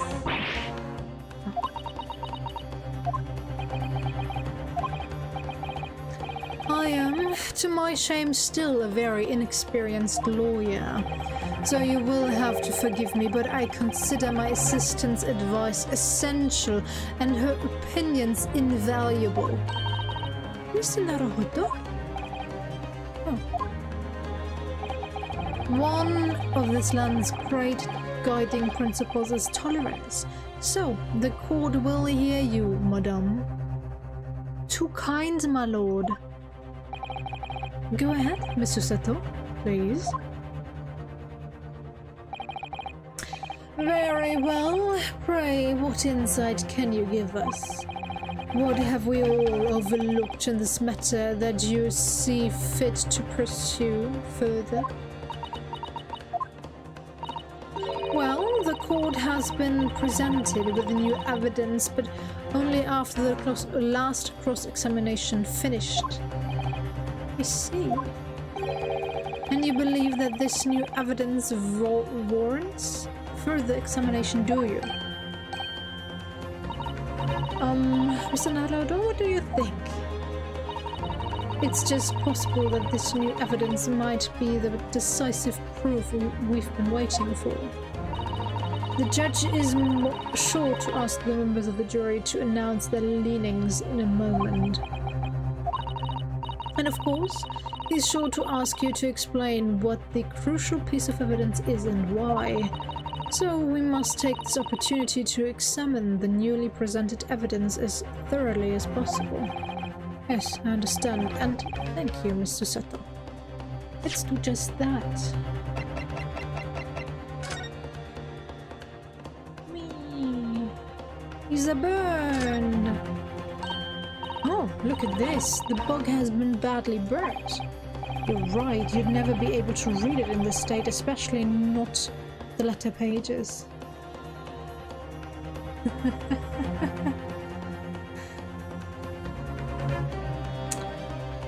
No, apparently not. He didn't listen.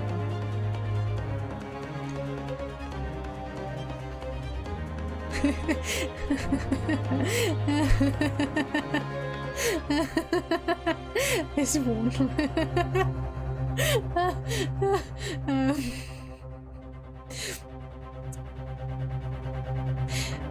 I just had to think of him going to Hogwarts while being a vampire and drinking his wine. Like, I don't know, his fangs looking out, peeking out of his mouth, while in one hand he has his wand, like Laviosa to his wine bottle. Then it gets although Accio wine bottle, that it gets delivered to him immediately. And so he can basically throw away everything, and then reparo his wine glass every time. Because the bill has to be enormous otherwise. But then again, if he's a vampire, he's so old, he probably has money stashed away like no tomorrow. Sure. Yeah, autocorrect is awesome. In all cases, it's absolutely awesome. There are no flaws. It never corrects the correct words. Never ever. That's never not happening. You wanted to say what autocorrect says you wanted to say. The same goes for, you know, autocorrect in German is the worst. I don't know why, but my autocorrect loves setting everything into a specific form. So it's more like as if I would try to say that I would do something instead of saying that I am actually doing something right now. It's using the former form preferred over the other form, although it doesn't make sense. I don't know why it does that, but I'm always there writing my stuff, and then I read it again and think like, what? Autocorrect, what did you do? That's not what I wanted to say at all. And it doesn't even make sense, but okay. If you say so. And if you don't read over it again, it's just forget about it. I don't know. Autocorrect is the bane of my existence. I think I would actually prefer the old T9 system, if you know what I mean. Where you had the 9 number buttons and you had to type in your words letter by letter, and then it would tell you the options you had. That was so much better than this. Alright, I wanted to say this, right? No? I don't care. That's what you're going to write now. Alright. You're right, you'd never be able to read it in this state, especially not the letter pages. What a terrible waste. Judging from the scorched edges of the paper, I think the damage must have occurred very recently. Well, recently damaged by fire. Why does that seem to raise a red flag with me?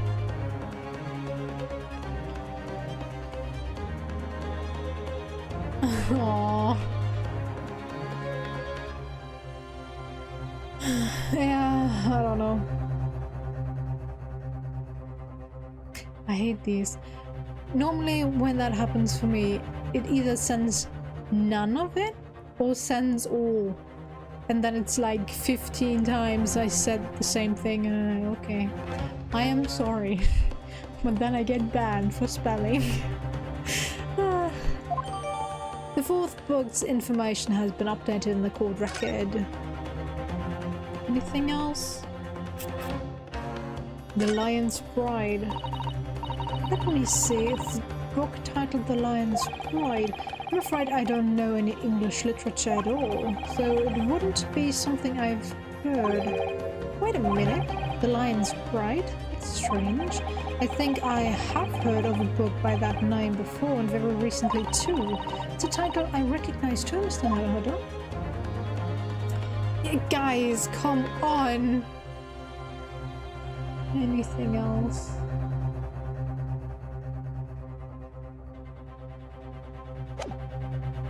We basically just been at their home. Anything else? Nope. Updated. Why was that updated?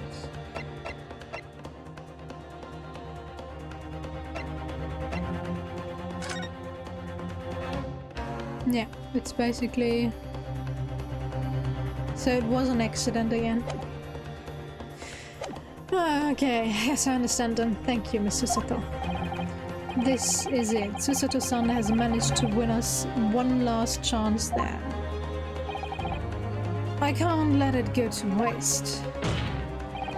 The defense wishes to present evidence, my lord. Very well.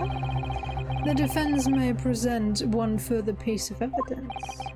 Evidence that apparently offers a profound insight into this case and has hitherto been overlooked.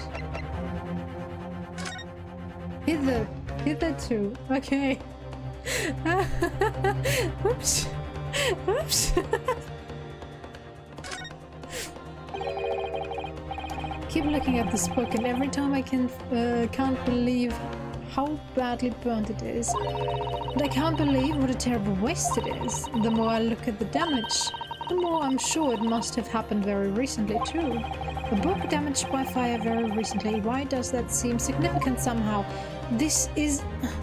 Eh?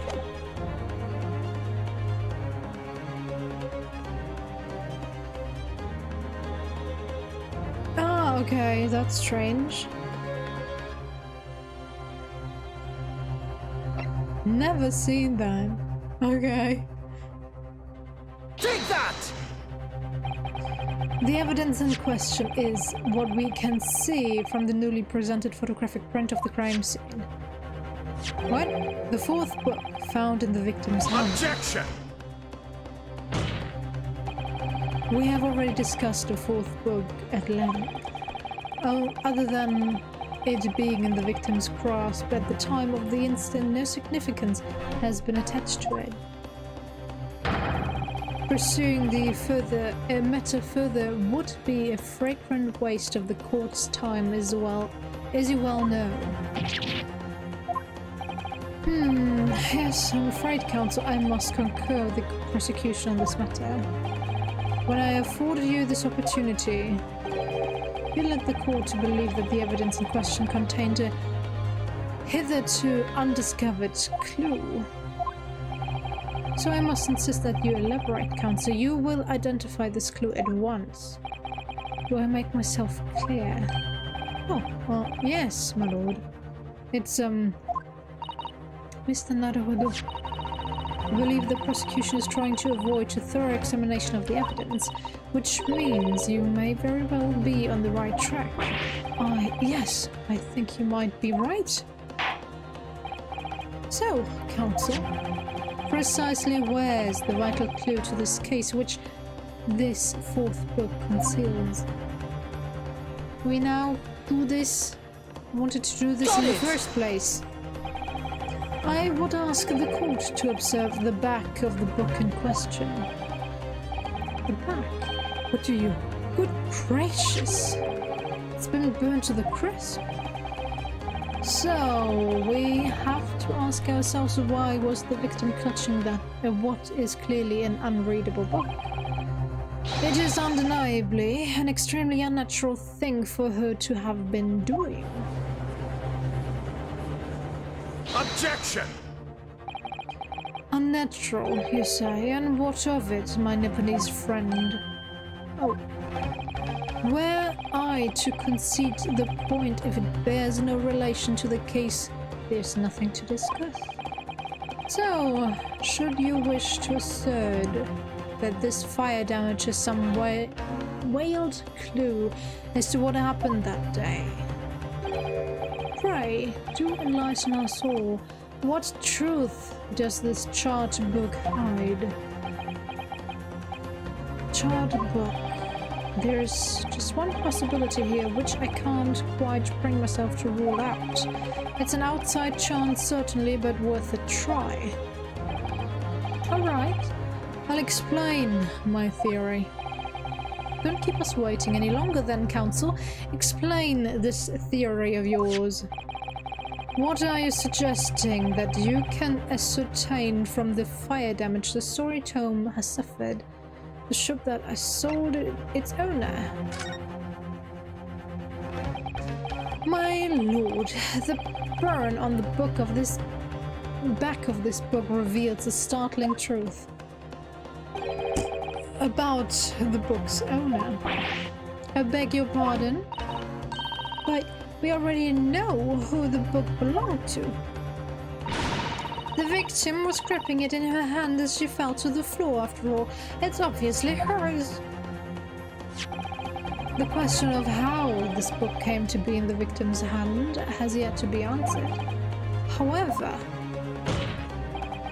as to the question of who the book really belongs to and where it originated, the defense has very credible answers. Good gracious, how can you possibly? Very well, I'll play along with this futile attempt to delay your inevitable demise. But do remember, the members of the jury may well burn you if your little gamble goes awry. Counsel, the defense's response here is very likely to influence the final outcome of this trial. So tell the court, who do you claim is the owner of this burnt book? Take that!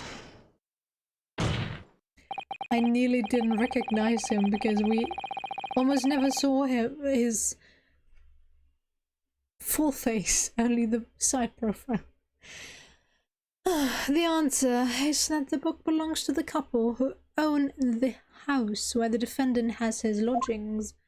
A certain Mr. and Mrs. Garrido, the landlords. And whether this is some extraordinary coincidence or some kind of fate at work, I don't know, but of all the people in London, one of the 6 chosen for jury duty in this courtroom today is none other than Mrs. Garrido herself. Oh my goodness. Me? I think you must be mistaken, sir. I'm not Mr. Garrido's wife. I'm his maid. Things would be so much easier if you would just drop the pretense. Alright then, how about a simple question for you? Have you ever seen this book in Mr. Garrido's house? I would never presume to know all of the books he keeps. Sir. Objection! This is outlandish behavior. This woman is the accused's landlady, you say? You implicate this hard-working member of the public. You besmirch her without a shred of evidence. Your actions are unforgivable. Objection! This is not a mere conjecture. The defense happens to know that on the day in question, at almost exactly the same time as the victim was stopped on the pavement below, another incident was taking place in the room on the top floor of Mr. and Mrs. Garrido's house. Good Lord, what sort of incident, counsel? A fire, my lord. Afraid to say it was, happened in the blink of an eye, you know. The whole place filled with smoke, couldn't see a bally thing. Didn't take long for the fire to spread, of course. The bally furniture started going up as well. Worst of it is I lost my favorite book called The Lion's Pride. The Lion's Pride. By Jove, the very same title that's the subject of this debate. Oh dear me! Objection! This is risible. All you've told the court is that a book by the same name was involved in a fire, in which case it would be reasonable to assume that it was burnt to ashes. And entirely unreasonable to infer that it magically removed itself to the scene of the crime. Perhaps it would make more sense if I told you that the cause of the fire was marital discord. Without going into details, it appears that Mrs. Garrydeb was considerably enraged. Apparently, she continued to attack Mr. Garrydeb even amid the flames. Oh, how awful! I can't even imagine being so hurt to one you love. Can you, Rolly? Absolutely not. My Patricia would never raise a finger again.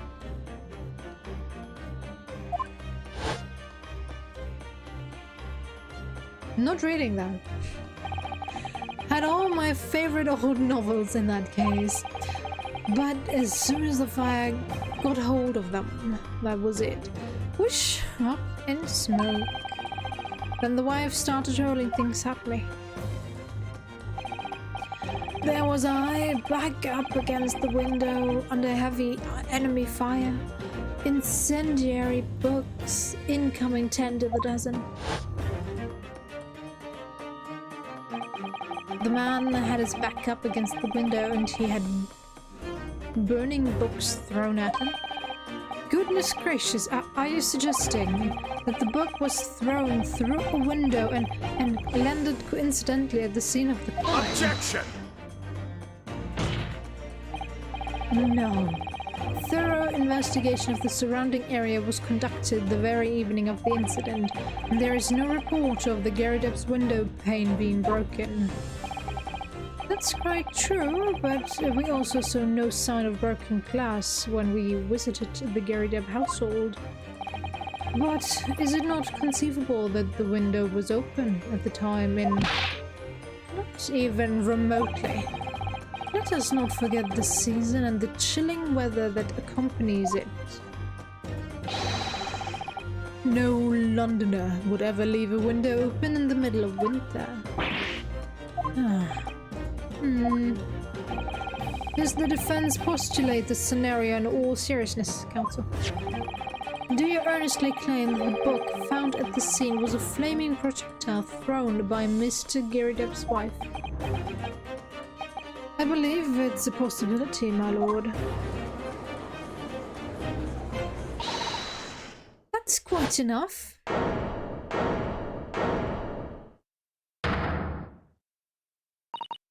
Well, I hope that everyone can see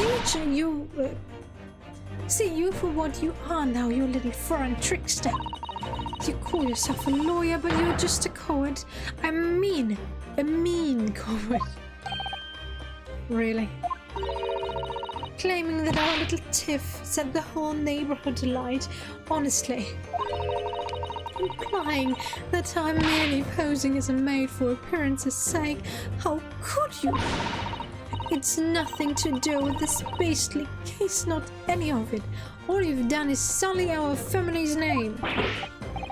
No, I assure you, that was never my intention.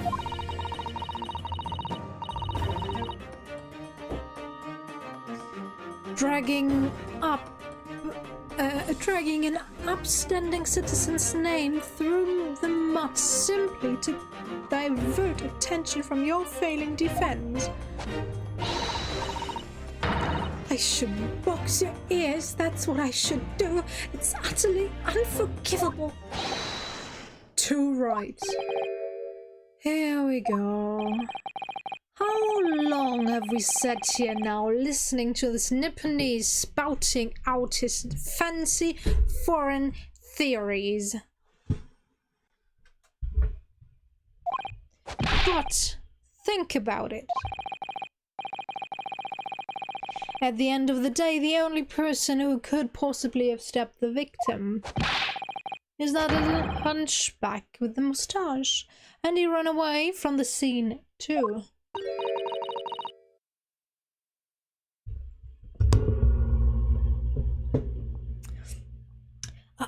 I do declare you're right. It's true. Yes, what did I tell you? Makes sense to me. Sorry, what's on? Well...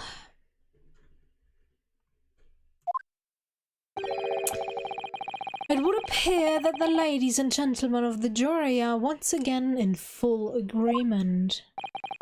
What is your position, Lord Van Zieks? In truth, my lord, I feel these have been unnecessarily protracted proceedings. But then one must always exercise patience in order to savor the best vintage. No, wait! The mystery of the fourth book still hasn't been... If books are your predilection, my learned friend, study them on your own time.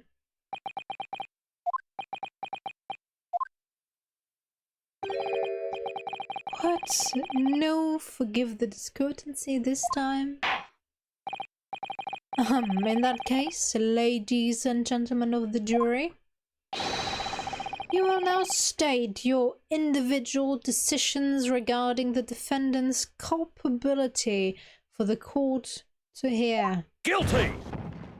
Guilty. Guilty. Guilty. Guilty. Guilty!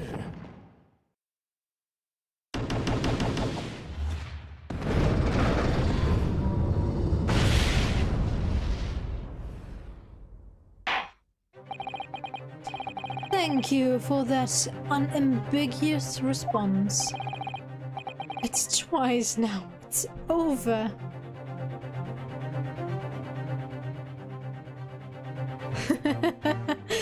Tolerance! Yay! Thank you, Teacher Erika. That's twice now. It's over.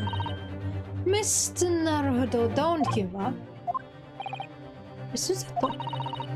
Have you forgotten? The battle isn't over yet. You're not suggesting. Of course, the defense has the right to another summation examination at this point. Are you kidding me? You could still convince the jurors to change their mind. You have one more chance. My lord, the defense asks to exercise its right to summation examination. Huh. You believe you still have tricks up your sleeve? I don't intend to trick anybody. I intend to uncover the truth. This is no time to be downcast. As long as there's a chance, I have to stay strong and determined.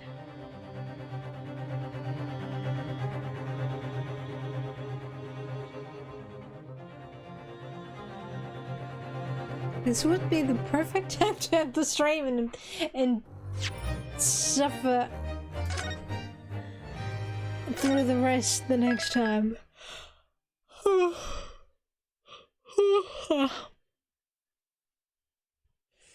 I have Thursday today. I have the next 2 days off. This court proceedings shouldn't take too much longer, right? But there's a whole new part, so it's another 2 hours at least. Oh, I don't know. I don't know.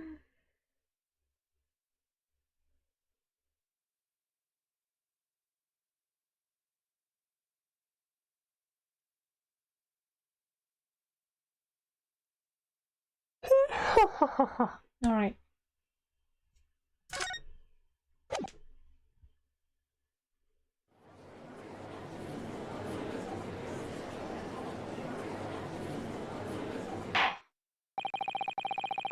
I have considered the defense counsel's request for a further summation examination of the jury.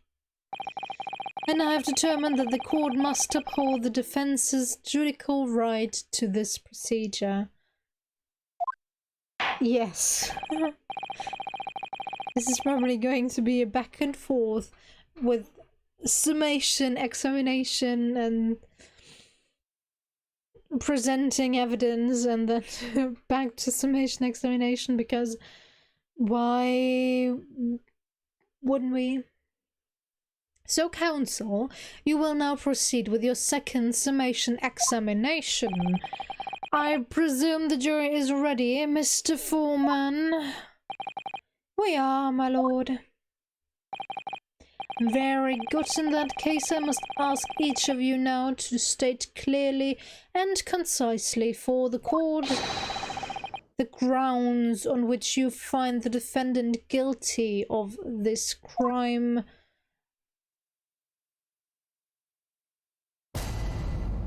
Judicial findings.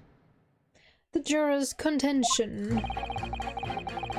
The accused left behind evidence at the scene, didn't he? Those 3 books of his. If there was some novel alternative explanation about how the victim was stabbed, I might reconsider. Even if the woman was throwing books, it can't be related to this crime if the window was closed, can it? Dearie me, it was only a little book. Hardly life-threatening, even with a direct hit. Lady, it was out of the 2nd floor window. And it had to be traveling with a certain amount of speed and force, considering it reached the other side of the street. If someone was hit by that, they would be knocked out.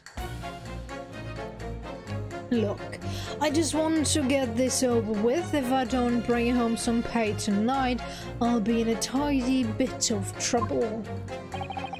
Come to think of it, we had a fire at home a while ago. It gave me the sneezes.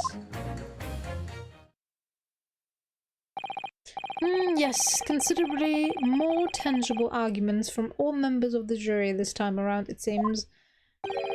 With one notable exception, of course. My learned student friend was unable to find fault in the previous witness testimony. So the court must accept the fact that it was indeed the accused seen fleeing from the scene. Oh, now we're back to S being the letter of the day. S for...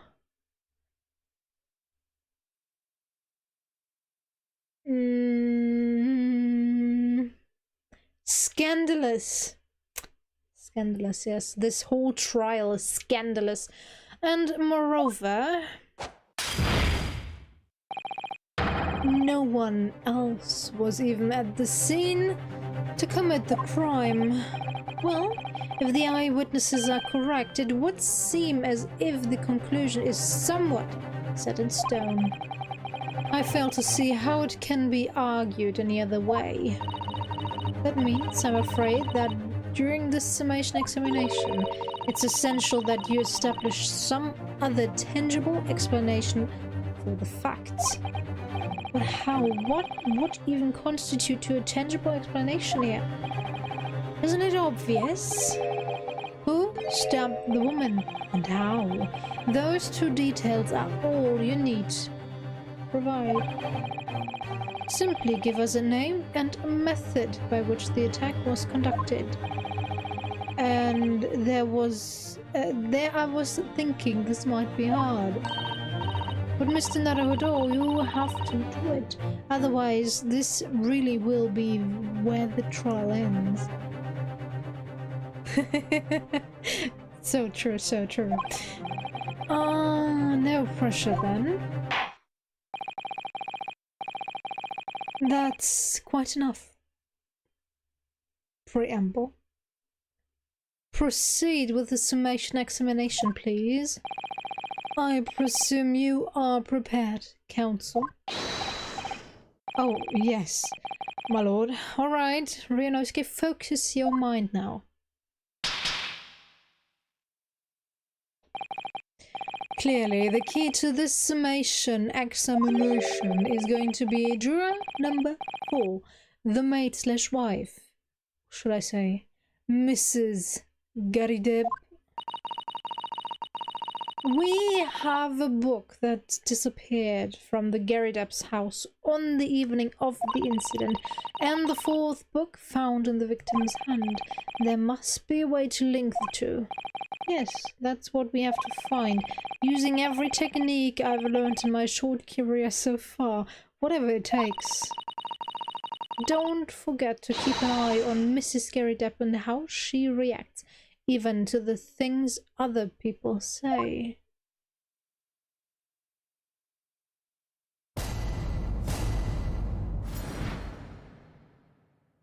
Alright, before we get to that, I need a short toilet break. I'll be right back.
Alright. The accused left behind evidence at the scene, didn't he? Those 3 books of his. But as we know, there were 4 books, not 3. Well, what difference does it make? There's every possibility that the 4th book, in fact, belongs to the defendant's landlord. Yes, that's the part I have a problem with. Sorry. Well, at the point the woman was stabbed, this landlord fellow was at home, wasn't he? Enjoying a fiery scrap with his wife or something, you said? That's not exactly how I put it, no? Well, anyway, the point is, the fellow and his wife were somewhere else when it happened. I think that's what you call a strong alibi. So, it couldn't have been the landlord who did it, which only leaves the niponese fellow. Honestly, I can't see what all this palaver is about. It's a done deal, isn't it? I suppose it is, since I've nothing pretty left to say. Point out where their goddamn lodgings are. If there was some novel alternative explanation about how the victim was stabbed, I might reconsider. So, you might be willing to change your decision, you mean? Oh my, such delight on your face, but I'm afraid I shan't be swayed by emotion. Despite what you may think of me, I am a very modern, metropolitan and rather rational woman. That's great. If one reads the morning papers, it's all forgotten by tea time, isn't it? So why read them in the first place? Because you want to be informed of what's going on? Maybe? You see, modern, metropolitan and rational thinking, wouldn't you say?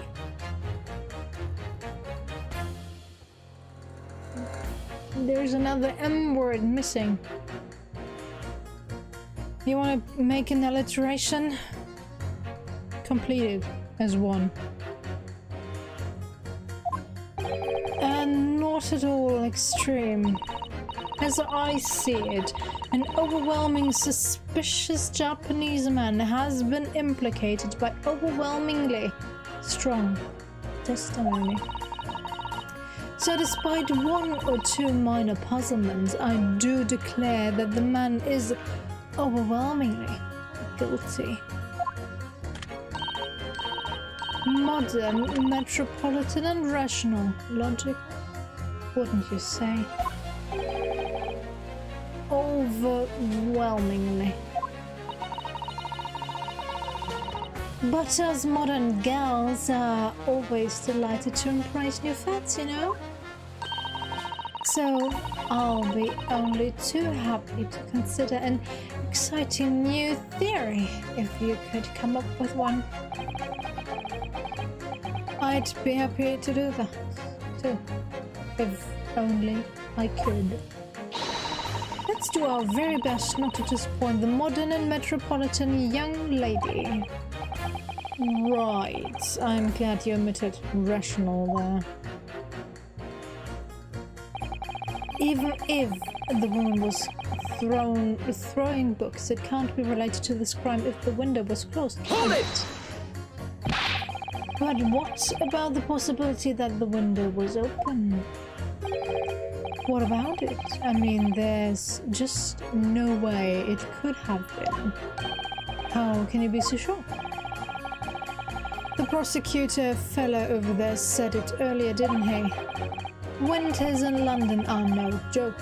You don't want to invite that sort of cold indoors. So no, that window wasn't open. Us Londoners like sitting by the fire and staying warm, see? But you couldn't categorically state that the window wasn't open, could you? It just wasn't. They wouldn't have opened it. Then what's the point in even having windows, huh? Counsel, you will kindly refrain from childish bickering. Oh, sorry. Somehow I need to show there's an undeniable possibility that the window was open. Because this young man isn't going to budge otherwise.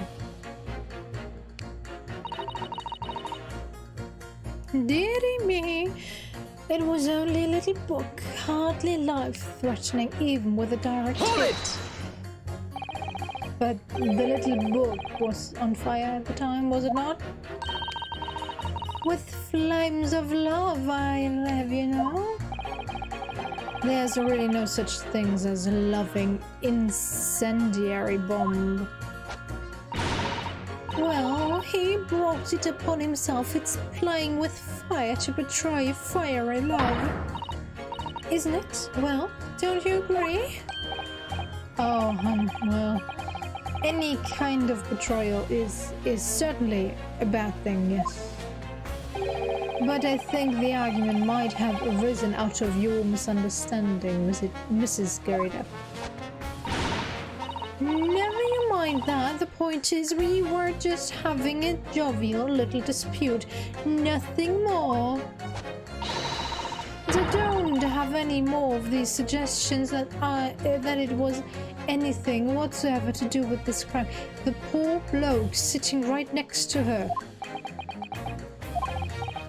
Right, well, we'll see about that. What about juror number 5? He doesn't seem to be turning a hair to Mrs. Garridup's relentless onslaught. It's almost as though he's used to it. What a gentle soul he is. Look, I just want to get it over with, blah blah. You just want to get this over with? How can you sit there and say something like that? A man's future is at stake here. Well, him and me both, like I said before. But I told you already, I'm a day laborer, aren't I? If I don't bring home some readies with me tonight, you'll find me floating face down the Thames tomorrow morning. What? You heard me. My missus isn't one to mess about. You know, she can be fierce, believe me. Another shining example of marital bliss, then. A situation like this cropped up the other day. It was, well... Do you know, it's funny, but I can't quite remember. Sorry? It was too frightening, that's the thing. I must have blocked it out. Helpful. I wonder if Mr. Britih will ever be dragged into the Thames by his scarf. Don't even go there, Mr. Sutter. There must be some way to jog his memory about this. Come to think of it, we had a fire at home a while ago. It gave me the sneeze. Hold it! Does not have anything to do with your decision about the defendant's culpability in this case. Sorry, with that, you'll have to speak up, lad. Could you tell us more about that fire? It was last winter. My grandchildren baked me a lovely cake on my birthday. It was 75 candles on the top, it did. What a sight to behold it was. You put candles on a cake? What was it some kind of devil worship? Of course not. It was an angel cake to celebrate my birthday, obviously. Seems that's a common custom here in Great Britain, Mr. Naruhodo. Anyway, I mustered all my puff to blow them out. Only I must have blown wrong somehow. The flames didn't go out, but candles went flying all over the room. The furniture, cords, and everything went up. The whole place filled with smoke. Definitely sounds like devil worship to me. And by the sneezes, I presume you mean a cold? But how did you catch a cold from a fire? What a fiasco it was! The grandchildren plus them threw water over me as they tried to put out the flames. And then, because the whole room was filled up with smoke, of course, we had to open all the windows to clear it. The windows. The biting winter air rushed over me with the devil dancing on my grave, it did. I caught a terrible cold from it. It put me in a hospital for a while. I won't forget that birthday in a hurry. I knew it was devil worship all along, but something about this old man's story is playing on my mind for some reason. We need to demonstrate who, apart from Mr. Natsume, could have attacked the young woman on the street, as well as how he or she could have done it. Yes, but once again, the jurors' statements are full of personal prejudice. A lot of them seem convinced they are right, even in the face of logical arguments to the contrary. I think you're going to need to pit them against each other to force them to accept an alternative explanation. Yes, I don't necessarily need to find contradictions between their assertions, just a connection might do the trick. Alright, I'll see what I can do. If anything stands out, I'll go in for a strike. That's the spirit. Liz, save. Yes, shut up.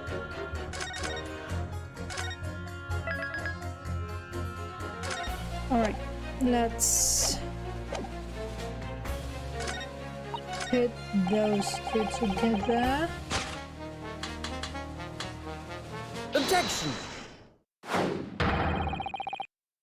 These two jurors' statements clearly contradict one another. They do? How exactly, counsel? Don't point at me, I told you it wasn't me. What's that you say? Speak up, lad. Speak up. Juror number 3, do you see? Oh, me? See what, sir? Did you hear juror number 6's account of his birthday celebrations last year? It seems, despite being a Londoner, he once opened his windows in the middle of winter. Well, yes, of course, because it was an emergency. I mean, obviously, if the room was filled with smoke from a fire, then you'd be mad not to open the... Oh! Exactly. On the day in question, at the time of the incident, there was a fire in the Garrideb household, and Mr. Garrideb had the following to say about it. The whole place filled with smoke. Oh my!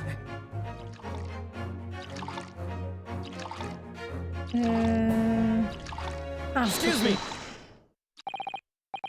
Juror number 4, do you have something to say about that? Mrs. Garrideb. Oh, dearie me! What is the meaning of this? How dare you imply that I'm hiding who I really am?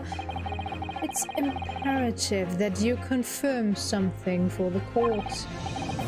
So please, it's time to drop the pretense now. What is it? When the fire started in your house that day, did you, or your husband, open the window? Well, I beg your pardon, what are you insinuating? The room would have been thick with smoke after the carpet and bookcase caught fire as they did. In a situation like that, it's inconceivable that you wouldn't have opened the window. And what if we did? Alright then, yes, you're right. My husband was frantically trying to open the window, which can't even be easy since I continue to give him a justly deserved book battering. Even though your house was on fire?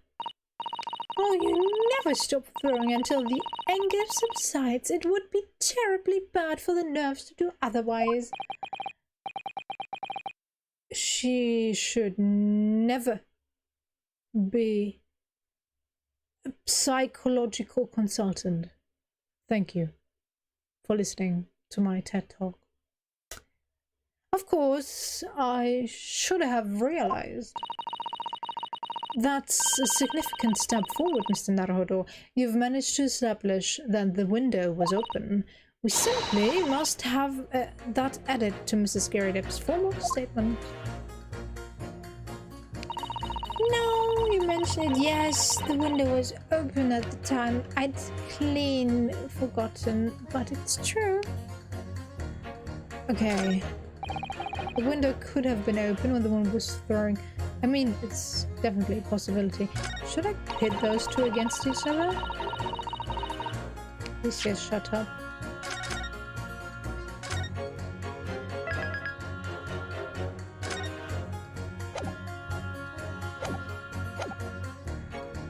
It's not a contradiction, though. Objection! Those two statements clearly contradict each other. Hold it! Yeah, shut up. See? That's why I did that. Okay. I just want to get this over with. If I don't bring home some winter house fires are dire, you have to open windows to clear the smoke. That's when the chill gets you. See. Okay, what was hers?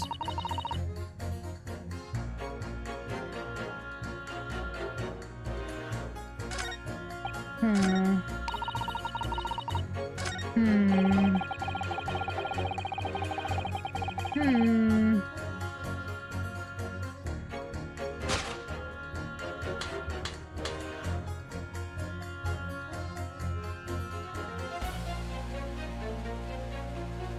Objection! Hold it!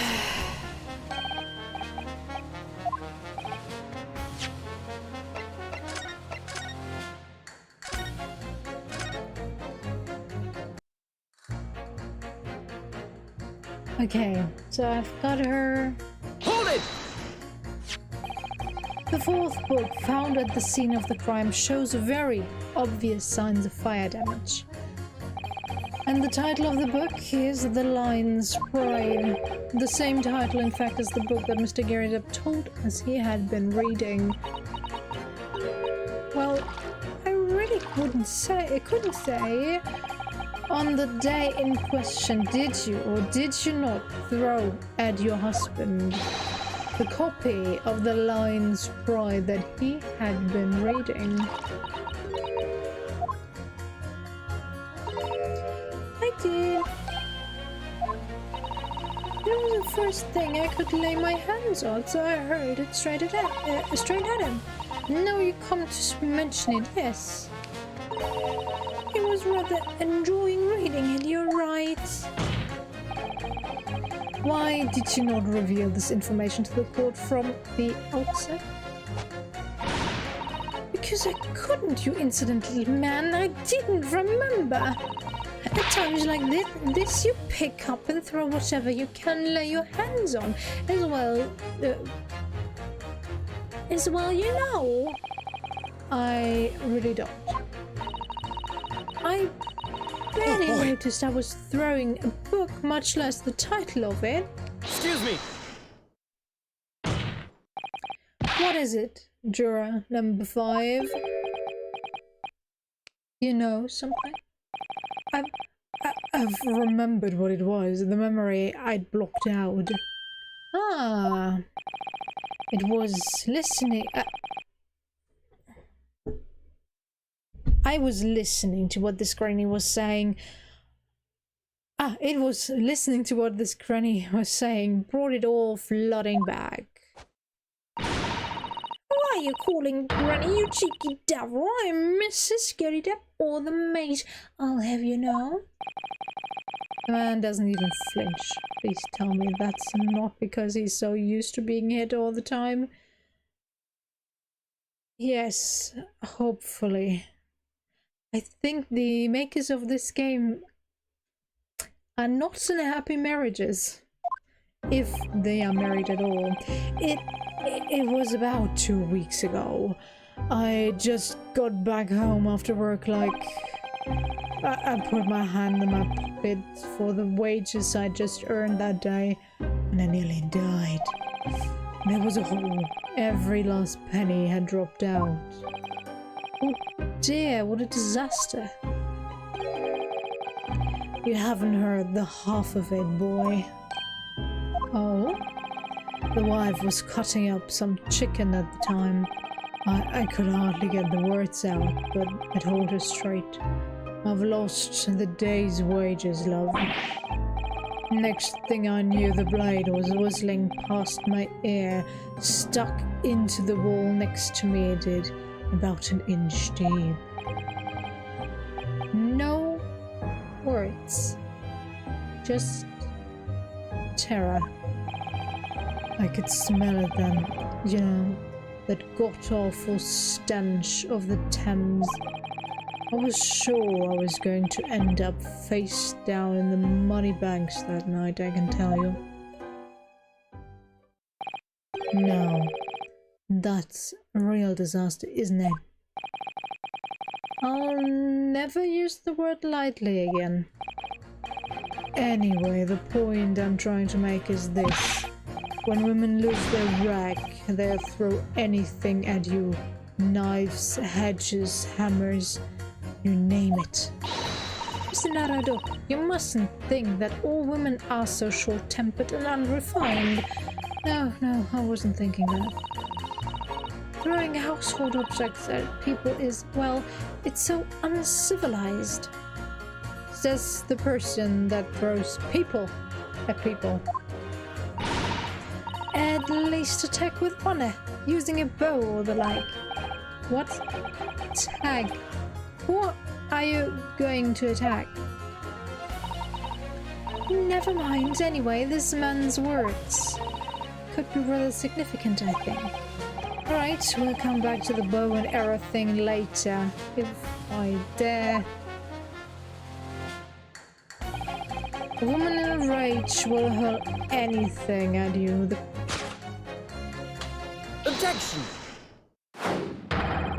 Those two statements clearly have a deeply significant connection. Good grave, you mean they don't contradict each other? Explain, counsel. At once. Juror number 2, do you think perhaps that this could be one such novel alternative? Oh my, whatever do you mean? An alternative explanation as to how the victim was stabbed in the back. What are you talking about? We've demonstrated that the 4th book, The Lion's Bride, that was found at the scene of the crime, originated in Mr. Geridep's room on the top floor of his house. Therefore, it's equally possible that some other object besides that book could have found its way from the Geridep household to the street below. Eh? What's that now? After all, Mrs. Geridep could have thrown any number of different objects at her husband. Isn't that right, juror number 4? What are you insinuating, you little beanpole?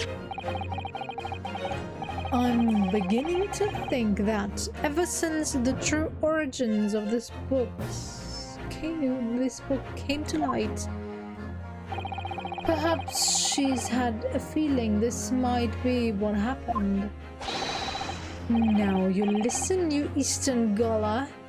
As the foreman of this jury, I demand a straight answer.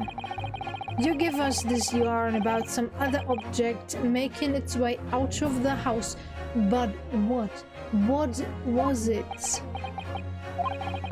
I'm really taking a big gamble here.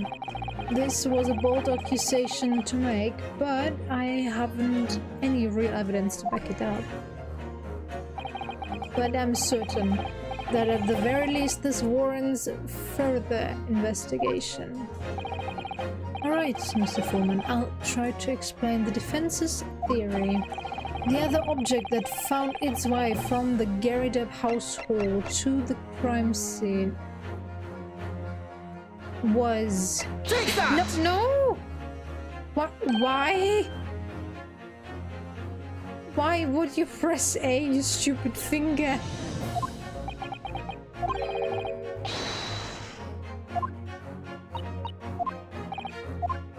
I take that. Yeah, I'm not gonna read that because that was my mistake.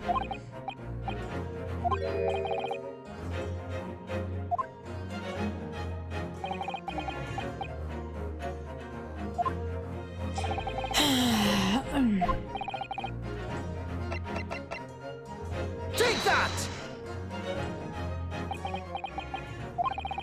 Juror number 4, Mrs. Garrideb. What now? I must apologize in advance for this. But I need you to confirm something else for the court. This knife. Have you ever seen this knife before? No. Good Lord, counsel, what on earth are you doing? That's the weapon that was lodged into the victim's back, man. My lord, remember that when the victim was attacked, Mr. and Mrs. Garrideb were in the throes of an argument. Mrs. Garrideb was hurling anything she could at her husband, who had been backed up against the window. A window that had been opened to clear the smoke, and through which a book sailed to land at the crime scene. I can't seriously believe that. The book was found in the victim's grasps. Are you saying that it flew out of the window and across the street to land neatly in her hand? Ah, even my missus hasn't got a name like that. Yes, I admit there are many details we don't yet understand, but that's the point, that's precisely why. We must not allow this trial to end, not right now. Oh my! Ah. Mrs. Garrideb, your answer, please. Have you seen this knife before or not? Oh,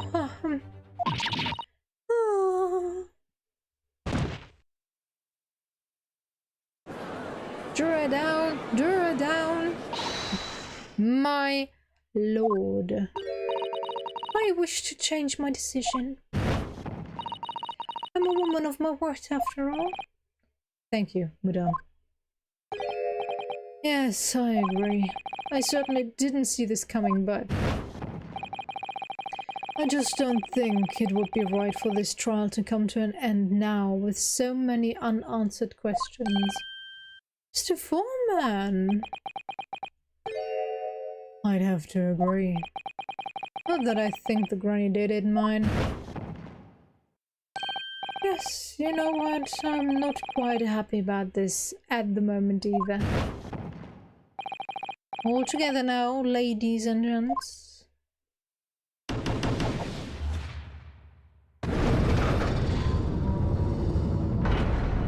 What? Guilty gets spoken words and coordination, but not guilty gets nothing?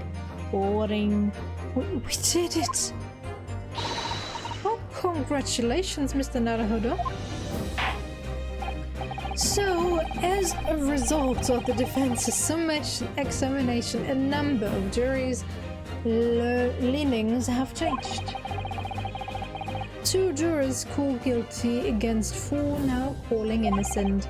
Accordingly, the opinion of this court is divided, and this trial will continue.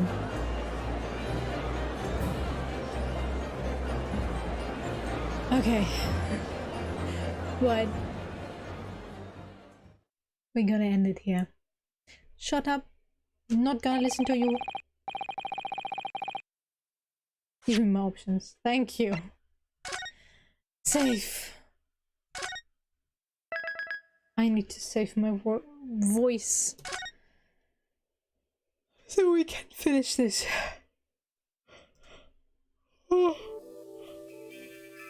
Tomorrow, hopefully. Highly doubtful, but hey, who knows?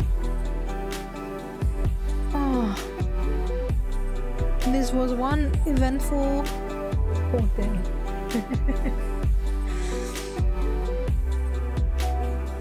I can't believe that this system is still in place, that the jury is so easily influenced. You just have to get one charismatic dude into that courtroom and tell them a story of whatever, and they will believe him. They will eat out of his hands, and that's it. Woman sadly wouldn't work because feminism, or let's say equality, does not exist in this world. I did too. I did too. It was really fun today. Probably just gonna fall into my bed and sleep. But I hope your day goes well. And I'll see you tomorrow, hopefully. If not, it's also fine. You don't have to be here every day. Yeah.